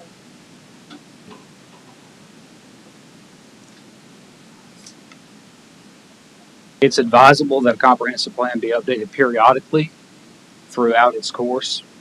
We have them drafted with a 20-year horizon, but it's very difficult to predict the future in just a few years. Most folks would recommend that you update your comprehensive plan every 5 to 10 years to accommodate changes in growth and development, to iron out frictions and wrinkles that have emerged as folks have brought development proposals to the city for review, and so that we can have a forum to continuously engage in conversations about the future of growth and development. In addition to that, there's the recent annexation of territory into the city of Ocean Springs, which is currently classified under Jackson County's zoning ordinance. And until it is incorporated into a comprehensive plan for the city of Ocean Springs is unable to extend its development regulations into the annexation area. With that question on that, can we make an amendment to our current 2010 comprehensive plan to encompass the new annex area? I believe that with an adequate assessment of the land use and development that is in the newly annexed area, that you could make an amendment to the land use elements to the entirety of the comprehensive plan to incorporate the annexed area. I do think, however, that undertaking would be very similar to a full revision and a full update to a comprehensive plan. Okay. I've been through this 3 times. Our current comprehensive plan to which y'all are proposing everything. I know y'all have worked hard on it. You've taken input from our residents. But the thing about it is we have a city vast that people don't feel like they've been heard. And this is something that there's discrepancies in it that I disagree with all the way around. Now, I'm not judging y'all's character by no means on that. It's where we're moving forward on that. So,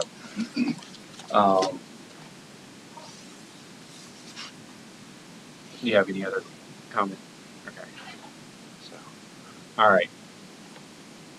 I want to circle back around. I want y'all. Well, before don't go anywhere. I had some questions. And most of these, I'm pretty certain I have the right answer, but I'm going to ask them and make sure that I do. So, one thing I hear a lot of is like that, this is code, but is the comprehensive plan a code? Is there an enforcement aspect of the comprehensive plan? So like the UDC development code is obviously a code, it's codified, it's actual law, right? Local law. What is this plan, like what is the legal ramifications of this plan? So the plan itself is not a regulation. It does not have the force of law. It is a guide for decision making that is related to physical growth and development, including decisions that might entail the adoption of new ordinances or changes to existing development regulations. Your Unified Development Code is the prime example. It combines your subdivision regulations, your tree ordinance, your litter, your landscaping, as well as your zoning ordinance into a single unified document, and is, for the most part, the driving force behind regulatory teeth, so to speak, for implementing a comprehensive plan. Okay.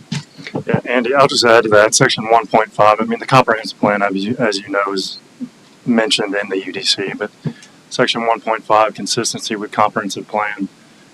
I'm not going to read the whole thing, but it essentially says any amendments to the UDC, including but not limited to development approval, shall be consistent with the adopted comprehensive plan. So the comprehensive plan in and of itself is not law, but our UDC references that it shall be referenced. My brain has to make it into remedial things. So the comp plan is the bumpers in the bowling alley, right? We get bounced back and forth on the comp plan until we hit the pins or the actual true law. So that it's correlated, but not.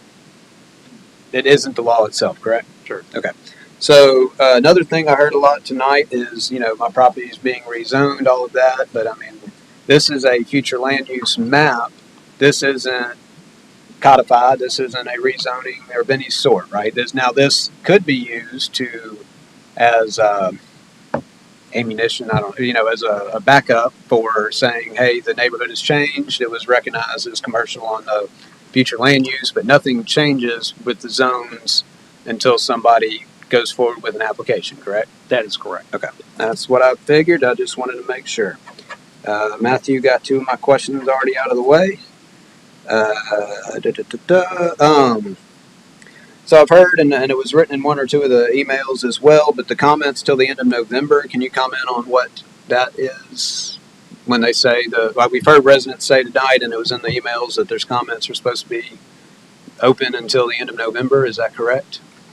I'm not aware of a deadline date that has been placed on comments. Okay. Will anybody? Okay. We didn't set that. All right. Then I believe it may have been Steve. Don't hold it against me if I'm wrong, but we're all, and I think he was referring to the Parks and Rec, but I mean, I'm assuming y'all met with every department, Chad and, Alan over at Public Works. Everybody had a chance to get in on all of this, and Parks and Rec too, but not just Parks and Rec, all the departments, police, fire, everybody. Yeah, that's correct. Early in the process, we did key person interviews with each of the elected officials, the mayor, the members of the board, as well as the department heads, school superintendent. That gives us a bit of background to work from. Okay. Advisory board too. And then my only other question I have right now is there's been, claims that other plans follow different. I know this isn't y'all's first rodeo. Is the public engagement process that y'all went through? Because I believe this has been going on for about a year. Is that correct? This plan in some level. Is the public planning process that y'all followed for Ocean Springs identical or reasonably close to everything you do everywhere else? Yes, it is. Okay. All right. That's all I had. Anybody else have any questions for him while he's up here? All right. Thank you. I'm Mike Slaughter. May I make just Sure. a couple of additional comments? Mike Slaughter with Slaughter and Willingham, working with the city on developing a comprehensive plan. And we appreciate the input tonight and everyone coming out, and especially the input we've had in the prior 3 meetings. We had very productive meetings, and I appreciate everyone coming out.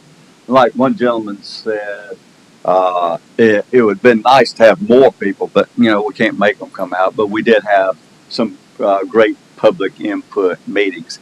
I'd like to go back to Mr. Hinton asking about the 2010 comprehensive plan. I know there's been a lot of comments about the 2010 comprehensive plan and suggestions sticking with that plan.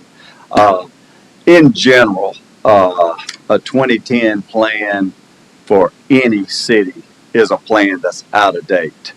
It really is. And especially so in Ocean Springs, a dynamic community such as Ocean Springs, because we've had a whole new decennial census, the 2020 decennial census, and there's been a lot of change and a lot of growth and all in the city of Ocean Springs. And certainly the city of Ocean Springs, in my opinion, is one of the best cities in Mississippi and around. My oldest daughter actually lives here. They were living in North Mississippi in a town I will leave unnamed, and she and her husband checked around about where would be a great place to raise a family, or taxes, school systems, great good places to work, the climate, and all of they picked Ocean Springs on their own. So you come downtown, you really can't find another city like Ocean Springs, and certainly I understand and listen to everyone's comments on that as well. But to be honest, on the 2010 plan is one that's just by all means, from a planning standpoint, is out of date. The city of Ocean Springs does need an updated comprehensive plan. We have gotten public input, very similar how we have done numerous times. Obviously, I'm for public input. I wish we'd had more at our other meeting, but we had great public input. We started with meeting with the mayor and board members individually so they could have their input as a community leader, as a citizen, and so forth of Ocean Springs. And then met with department heads, gave each and every one of them their own time to talk about ways to improve their services. And the main thing is to protect and enhance the quality of life here in the city of Ocean Springs. We met with the Y people, chambers, and setting up those meetings to get as much input as we could. So certainly we appreciate that opportunity to work with the city of Ocean Springs and develop a plan that is the city's plan, and not sitting in our office and telling the citizens of this fine community where they need to be in 20 to 25 years. So that's just sort of a summary of the process of what we've gone through, and we certainly appreciate that opportunity to do so. I did have one more question that I forgot before y'all sit down. And actually, I think Greg, did he leave? I think he mentioned one of them, but there were two planned transportation improvements. I think Greg even said it, that it's just kind of hard to see what was going on. I was questioning, just kind of trying to understand number 2 and number 4. So number 2 is the one that Greg brought up that, again, I can't tell where it is or isn't, but can you explain what number 2 is? That's the one that would be in the vicinity of Macedonia Church. Yes, that's correct. It would go north of Macedonia Church, adjacent to the railroad, and then behind the lumber property. Is that there? And loop back down to the south and connect to Robinson. North of the church. So it'd be an extension of Railroad Street, north of OS Lumber, and then tying into Ward. Is that what you said? Tying in at the corner. There's a curve at Robinson, and there's a right of way that stubs north in that curve. Okay, so you're going even past. Okay, so you're going past the. Okay, and then the other one was number 4. Was this? And this is the one I really was scratching my head on. Is that a new railroad crossing plan? It is, yeah. Number 4 was drawn from the hazard mitigation plan for the county and the city, and calls for a new evacuation route that is flood protected. And this is cart before the horse, I'm sure, but I didn't know CSX had any comments on that, but I guess we'll cross that bridge when it's actually a real project, huh? So, yeah, I'm sorry. Go ahead, no, you're good. Is that Pine Drive that's crossing? What is that? Is it Pine? Mm-hmm. Okay. All right. That's actually not Pine, it's Jaws off. It's where the juke joint. Next. Kind of in between the juke joint and the... Where Donnie's got out on the lounge. Okay. Gotcha. And this comprehensive plan is just a plan. There's no teeth to this plan. There's no zoning. There's no rezoning of property. Anything we put in there about, from a transportation plan standpoint, for extending streets or widening streets, or extending bike lanes or bike paths, walking paths, and all, this is just a general plan. Obviously, before anything can be done on that, it would have to be advertised, engineering done, right-of-way acquired if necessary, and all of that. This is just a general plan for vision of improving transportation in numerous areas for the city of Ocean Springs. Sure. Okay. And then, is there anybody else that wants to talk to them? I have one question. How many public sessions did you have going through the plan? With the general public, we had 3 different meetings with the general public at the Civic Center. Right. Is what it was. Yes. Hang on a minute. Anybody else have any comments specifically for Slaughter before they sit down? I do have one other thing I want to go over, but while they're up, anybody for them? No. All right. We'll get you back if we need you. Thank you. All right. What about general comments? Matthew, I know you had more. Do y'all got any on this end? You want to go first? I'm gonna have a wrap after Matthew does his stuff. All right. Well, I'll just go ahead and do mine then. So I think they handed it out. I had does everybody have this map? Okay. So The one that you. yeah. So this is something that I just kind of wanted to discuss. I'm not saying every one of these absolutely has to change or not, but I did want to discuss this. So if y'all will just kind of bear with me on this. So coming into town, starting on the west side, first page, we have heavy commercial right there on either side of Highway 90 coming in there. Does everybody agree that that should be high commercial center? One thing I do want to, as we go through this, there's a chart on page 95 that tries to link the zones with the land use. So that.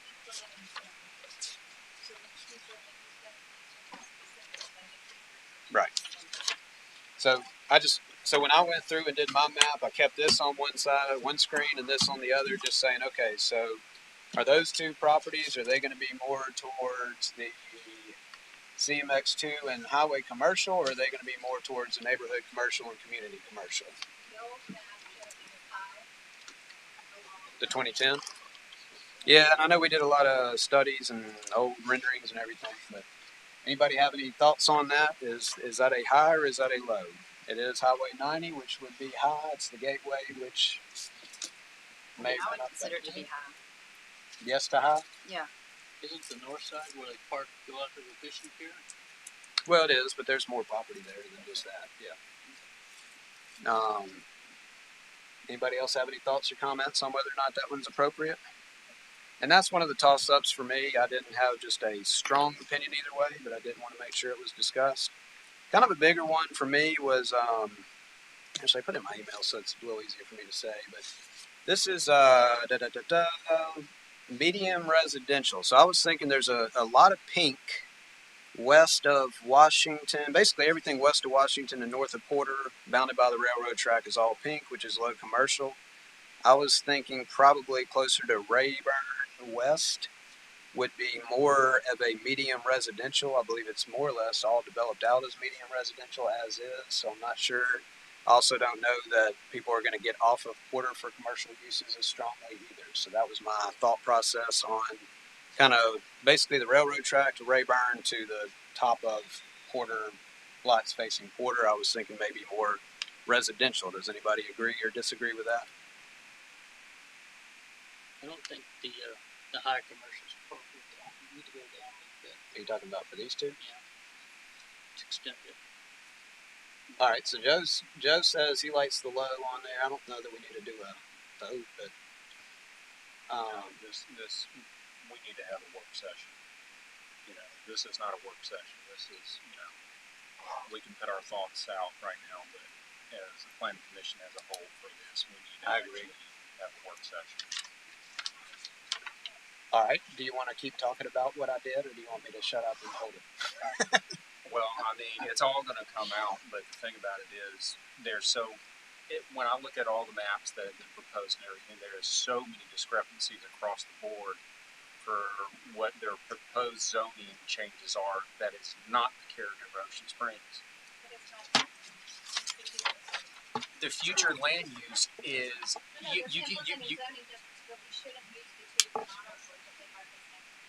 but this is a plan which is a stepping stone that is going to be for the future. I disagree with that because I go on half a dozen other pages and it shows property on government out there as totally taking it all to commercial. That's a land use designation, not a zoning. But land use and zoning, if you got a piece of property that I is, understand what you're saying, but I just don't want you to use this. I have to. I have to, because our comprehensive plan as we move forward is our stepping stones. I understand, but it's not the same thing. If everybody's used those synonymously a lot tonight. And I will use that continues, Ms. Carter. Okay. I will, because our city, this is what's going to take us out for another 20 years. I understand. Okay? And, you know, Slaughterhouse has put their hard work into it, but the city needs to also, with its residents and a commission as a whole, need to be able to voice that. I understand. But when I look at a map that is showing basically future land use, it correlates in my mind to the zoning of where they want to see it. Okay? My understanding has certain implemented measures that the intensity of the land use correlates to the intensity of the zone. So that's usually how it does it. Okay. But land use and zoning are not the same. No, but the thing about it is, okay, let me just say the land use, okay, you take it that is the land use for these pieces of property show it to change its character. Okay, so it could. It could. But if we push forward with Someone this, initiates a rezoning, they would look at the future land use designation, and they would be afforded all the rezonings for the zoning potential under that pathway. Yeah, that's it's the vision of what you want it to be, and the steps to get it there are to change the zoning. yeah, and So it basically if makes you it don't a agree whole with lot the easier. direction it shows, then you need to change that so the zoning doesn't take it. Okay. Well, and that follows with my comment on several of these areas, and y'all have the maps, and if we're gonna have a work session, we can go over it there. But following that comment, I mean, you know, we're putting land uses over developed areas that don't allow the developments that are in the areas to be existing. So I had several of these little areas, like, you know, over there by Rayburn, in between Cache Alley and what's my other street on this one, and Handy Avenue between DeSoto and Robinson. A little bit further down Government Street, behind, kind of across from CVS, we'll just go. But all of these areas are shown as commercial, even in the low intensity, which would not allow it would allow only the multifamily development. So I do think that our future land use map should at least reflect some of the existing land use that's out there when it's already built out. Kind of what you're, along the lines of what your concern is. Okay. All right. What you got? So, you know, just listening to everybody, you know, and listening to them, it sounds like we need some further discussion on this. I mean, so instead of sitting here prolonging, you know, the discussion in a public forum and all that, do we want to move towards a table so we can have a workshop? Marshall look at more things. Marshall wanted the floor for a little while. Okay. 2010, I was on the planning commission. Okay. We had at least 5 work sessions by the planning commission going over everything in the comprehensive plan. I'm not sure how many, you know, community sessions there were, but having only 3 sessions, and I attended 2 of the 3 community sessions, putting something up on the screen and telling people, okay, here's the plan, and walking through it, as opposed to having pre-announced focus sessions on segments of the comprehensive plan and doing a high-level crosswalk between 2010 and the current one to show why we're moving in that direction. Then I think you get more relevant input from the community rather than just putting the whole thing up there and say, what do you think? Because they can't reference to 2010. They don't know how we walked to that way. So my recommendation is, As he's talking, they can't hear. When you are clapping, the people online cannot hear. Please be respectful. Go ahead. so my recommendation would be that we have scheduled planning sessions for the planning commission to go through sections and do the crosswalk and so on, so we understand exactly what's happening. And we also have explained to us, as was on your previous question, the relevance between what's in the plan and what's currently in the regulations and, you know, what the process is from getting from there to there. If you do that in each segment of the comprehensive plan, then I think everybody is on board and got some idea of what's happening. I think you take everything that's been input from the public, come up with a roadmap for having X number of public forums, and whether you do it by ward or you do it, I think it's better to do it citywide. But anyway, planning department can figure out the best way to attack this. So my recommendation would be that we table this tonight and ask is the planning department the appropriate people to put this plan together? You mean the work sessions? The work session and and to work with the consultants to put together community plan. Okay. So I say we table this, and at the next meeting we get the plan from the planning department. That way everybody's on board. It's a roadmap that the community understands, and we're all on board with it. And we focus on different sections of the comprehensive plan. That's what we did before, and we had a pretty good understanding of where we were at that point in time. And so I'm hearing like the same thing from 3 out of 5 that vote commonly, but before I call for a motion that could potentially table it, does any other commissioner have anything? You know, again, I'm going to reserve the rest of this map. We can talk about it in a work session, but does anybody else have anything that they want to say tonight relative to this plan? All right, do I have a motion on this plan to accept it as presented, to accept it with modifications, to deny it as presented, and or table it to allow for future work sessions and more public engagement? Or any other kind of motion? That we table the current recommendation, and that we request that the planning department present at our next meeting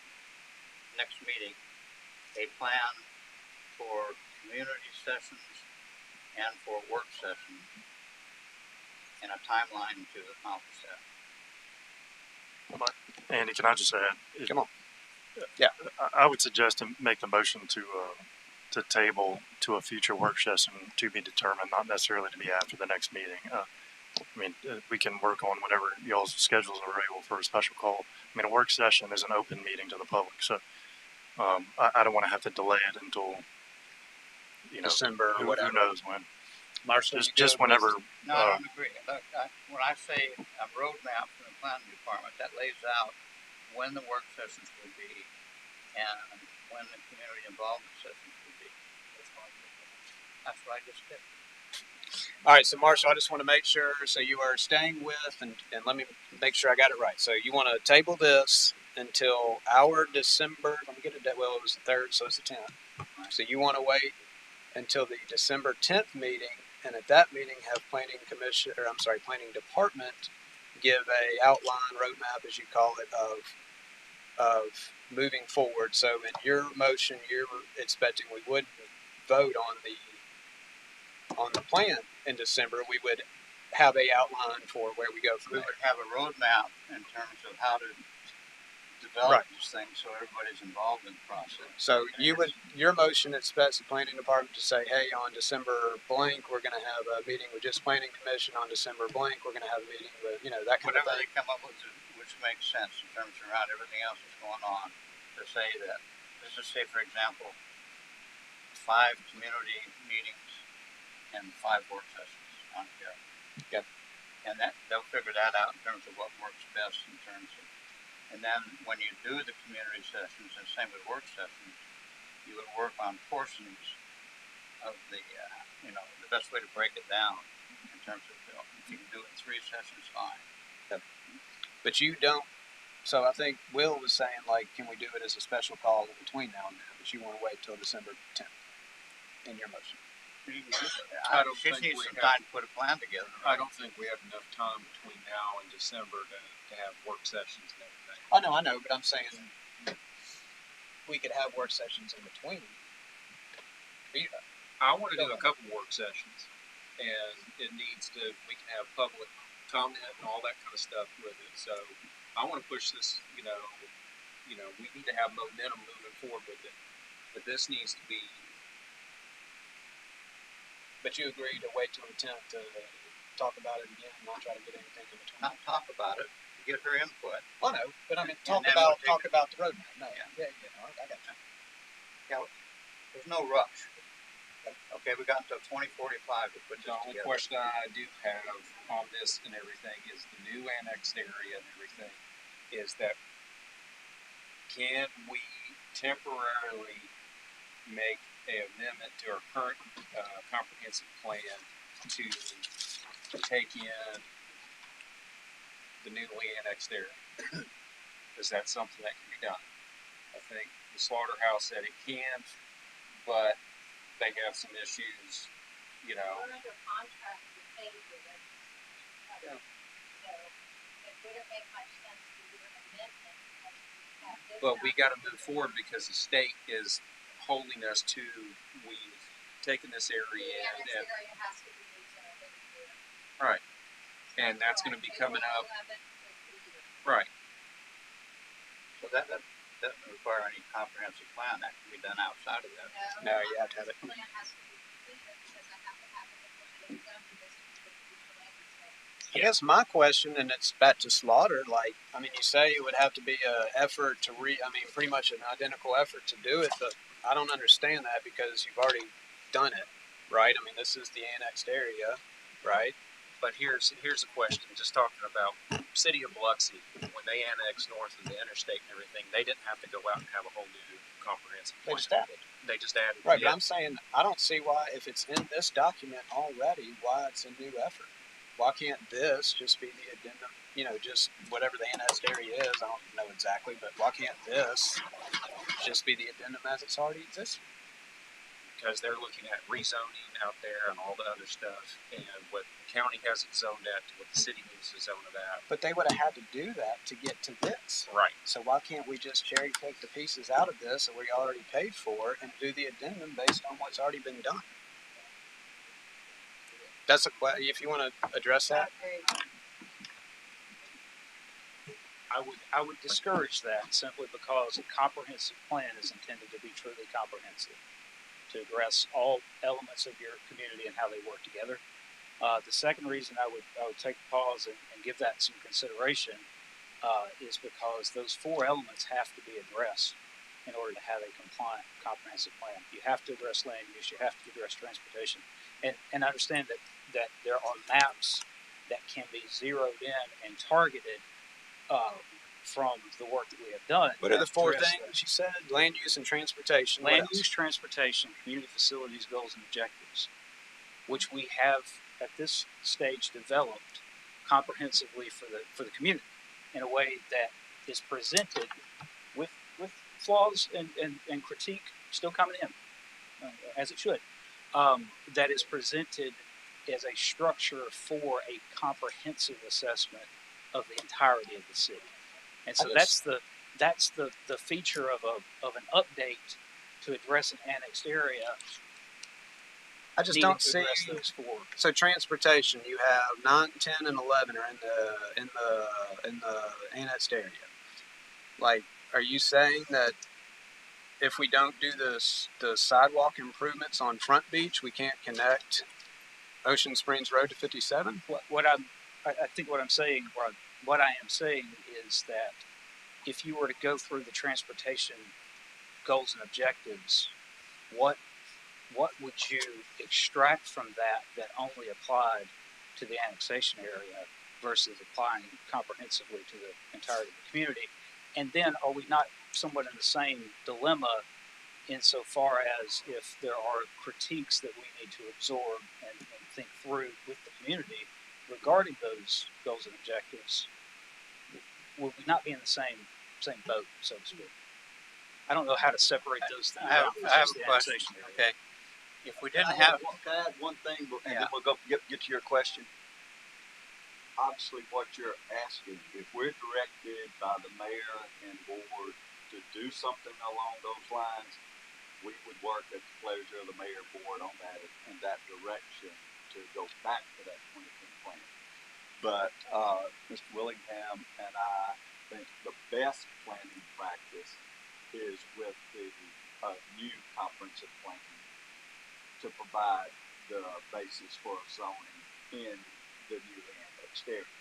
But if we're directed to do something different, then we will do our best But to your make point, that happen. yeah, we have absolutely no authority to direct you to do any of it. Right, You're right. No, I understand, and I agree with you on that. Marshall, Marshall, you had something? Okay, because the comprehensive plan has not been approved, and we have a problem with the annexed area being under the county, right? That's right. Yeah.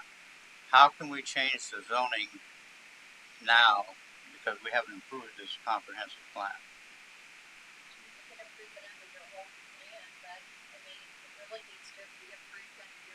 Yeah, but that can also, but the problem is we're now moving this process out for several months.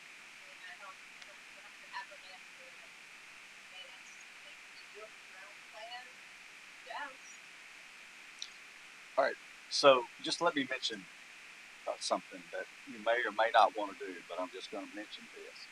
If you move forward with the current plan, and especially for the sake of applying zoning out there, that doesn't mean that you can't continue update of the current plan in other areas. I don't care about the current plan. I'm saying that if we wanted current plan aside or whatever we'd have to do, if we wanted tomorrow to change the zoning in the annexed area, what do we have to do? Or that would be a rezoning. I mean, you're rezoning an area just like this board goes through that recommendation process. It'd be the same process. Okay, so I mean, we'd have to advertise just as the UTC calls for, but and those are I mean, obviously we can't do that tonight. We can't piecemeal tonight and rezone the annexed area. I don't think you meant like tomorrow, but if we got an application tomorrow to rezone it and heard it in December, what would happen? If it's in the annexed area and we got an application to rezone from Jackson That would County be something I would have to look into further. I don't want to do it without. I mean, that's a serious thing on rezoning an annexed area. I don't want to right, sure, no, be that's caught fair. up on a legal okay, I'm going to make assumption. a request. Let's put that on the agenda for the December meeting. Get the recommendation to how to rezone the annexed area parallel to all these changes in comprehensive plans, so we don't slow the process down. And because the comprehensive plan is not going to be approved until next year sometime. I just want to remind you, we're all kind of in a discussion phase right now. You still have a pending motion on the table, so I want to get back to that if we can. Yeah, no, I was going to bring that up. And Marshall, it sounds like are you suggesting that the research be done for the rezoning of annexed areas without an update to the plan be presented as part of your motion? You're adding that we need to have. I'll make a separate motion to that. All right, but before we get to that, then, so we do have a motion on the floor from Marshall to defer until the December 10th Planning Commission meeting. And you're not going to amend that motion, correct? You're going to do a separate one after, but. And at that meeting, we'll get input from the planning department in terms of a roadmap for community and commission interaction and commission work sessions. However many they need, they can deal with the consultants in terms of best. All right, so we have a motion from Andy, Marshall, just same motion as before, no changes. Everybody understand the motion? Andy, just to clarify the motion, at the December Planning Commission meeting, there will be no discussion of the actual draft plan. It's just to discuss a plan going forward in future work sessions. That's how I understood. Yeah, work sessions and community sessions. But we're not going to discuss Parks and Rec. We're not going to discuss. Okay, yeah. No, that's going to be in work sessions. Sure. Involved. All right, so I do have a motion by Marshall, the original motion, unamended, unchanged. Second. I have a second by Matthew on that. All in favor? Aye. All opposed? So Nay. that will. Aye. Oh, I'm sorry. Okay, so that's going to be 4 to 1 on tabling. Now, Marshall, you said you had something else you were working on that you wanted to do a separate motion. Well, let's go with her. She wanted to say something. Did you? I'm sorry. No, I don't want to say anything. I just want to vote. No, she was voting I'm good. in opposition. But yeah, go ahead. Okay, so the second motion is at the December meeting, have a recommendation for how to, hold on, not rezone, how to, change, rezone, right? Is that what I'm trying to? So the current future land use map doesn't include the incorporated area and the annexed area, so we don't have the future land use designations for that area. So the current 2010 comprehensive plan does not equal to have future land use designations. Yeah. Do we have, my question is, do we have to have future land use things? You're supposed to, because you're supposed to follow the future land use designation for rezonings. So that's where the nexus between the comprehensive plan and the CDC. Okay, but because it isn't in the current UDC, can we do it anyway? You're supposed to follow your comprehensive plan, and that's in the UDC. So the comprehensive plan has to have a future land use designation, and the annexed areas don't have one currently. Except in the new plan. I assume your question is for me to review that and present it at the next meeting. So he's gonna come back with a recommendation at the next that'll be meeting fine. in terms of how to move forward rapidly on that.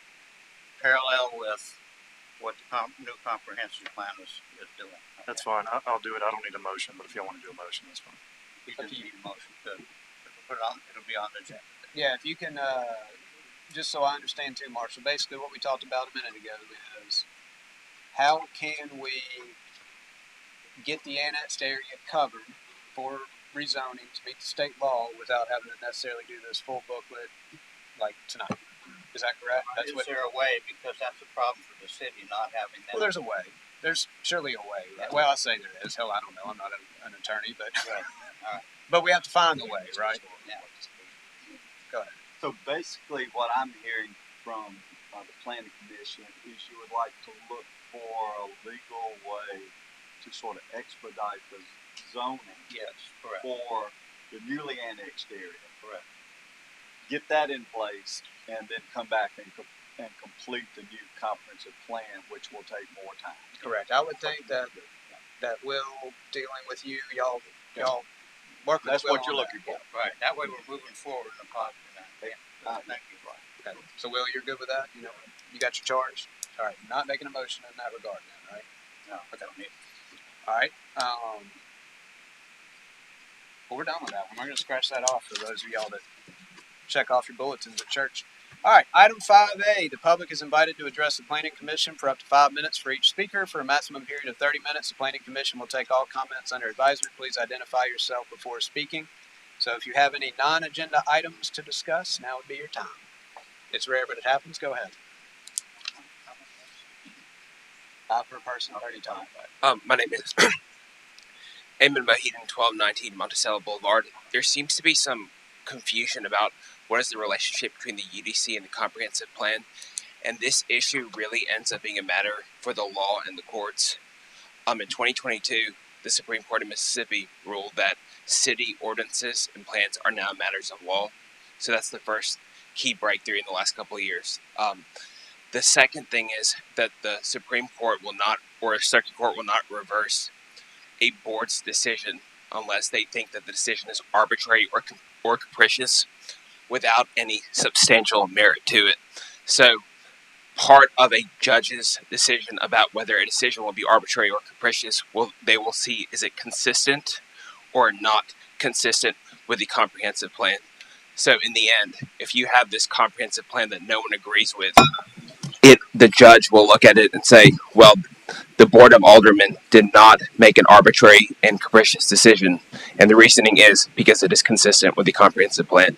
So basically, truthfully speaking, the comprehensive plan is the de facto mechanism of which rezonings are confirmed or denied. Thank you. All right. Anybody have any non-agenda items to discuss? It's a slight agenda item. I would just like to ask. Name and address too, please. Shannon Pfeiffer, 716 Hidden Oaks. Maybe some of the expertise on other city boards could be a part of the process. Sure. Like before. Thank you. All right. Anybody else? All right. Commissioner forum. Anything from the commissioners? All right. Do I have a motion to adjourn? No move. I'm sorry. No. Okay. I thought he was going to say motion. Marshall. Second. Joey. All in favor? Aye. All opposed? Let's go home.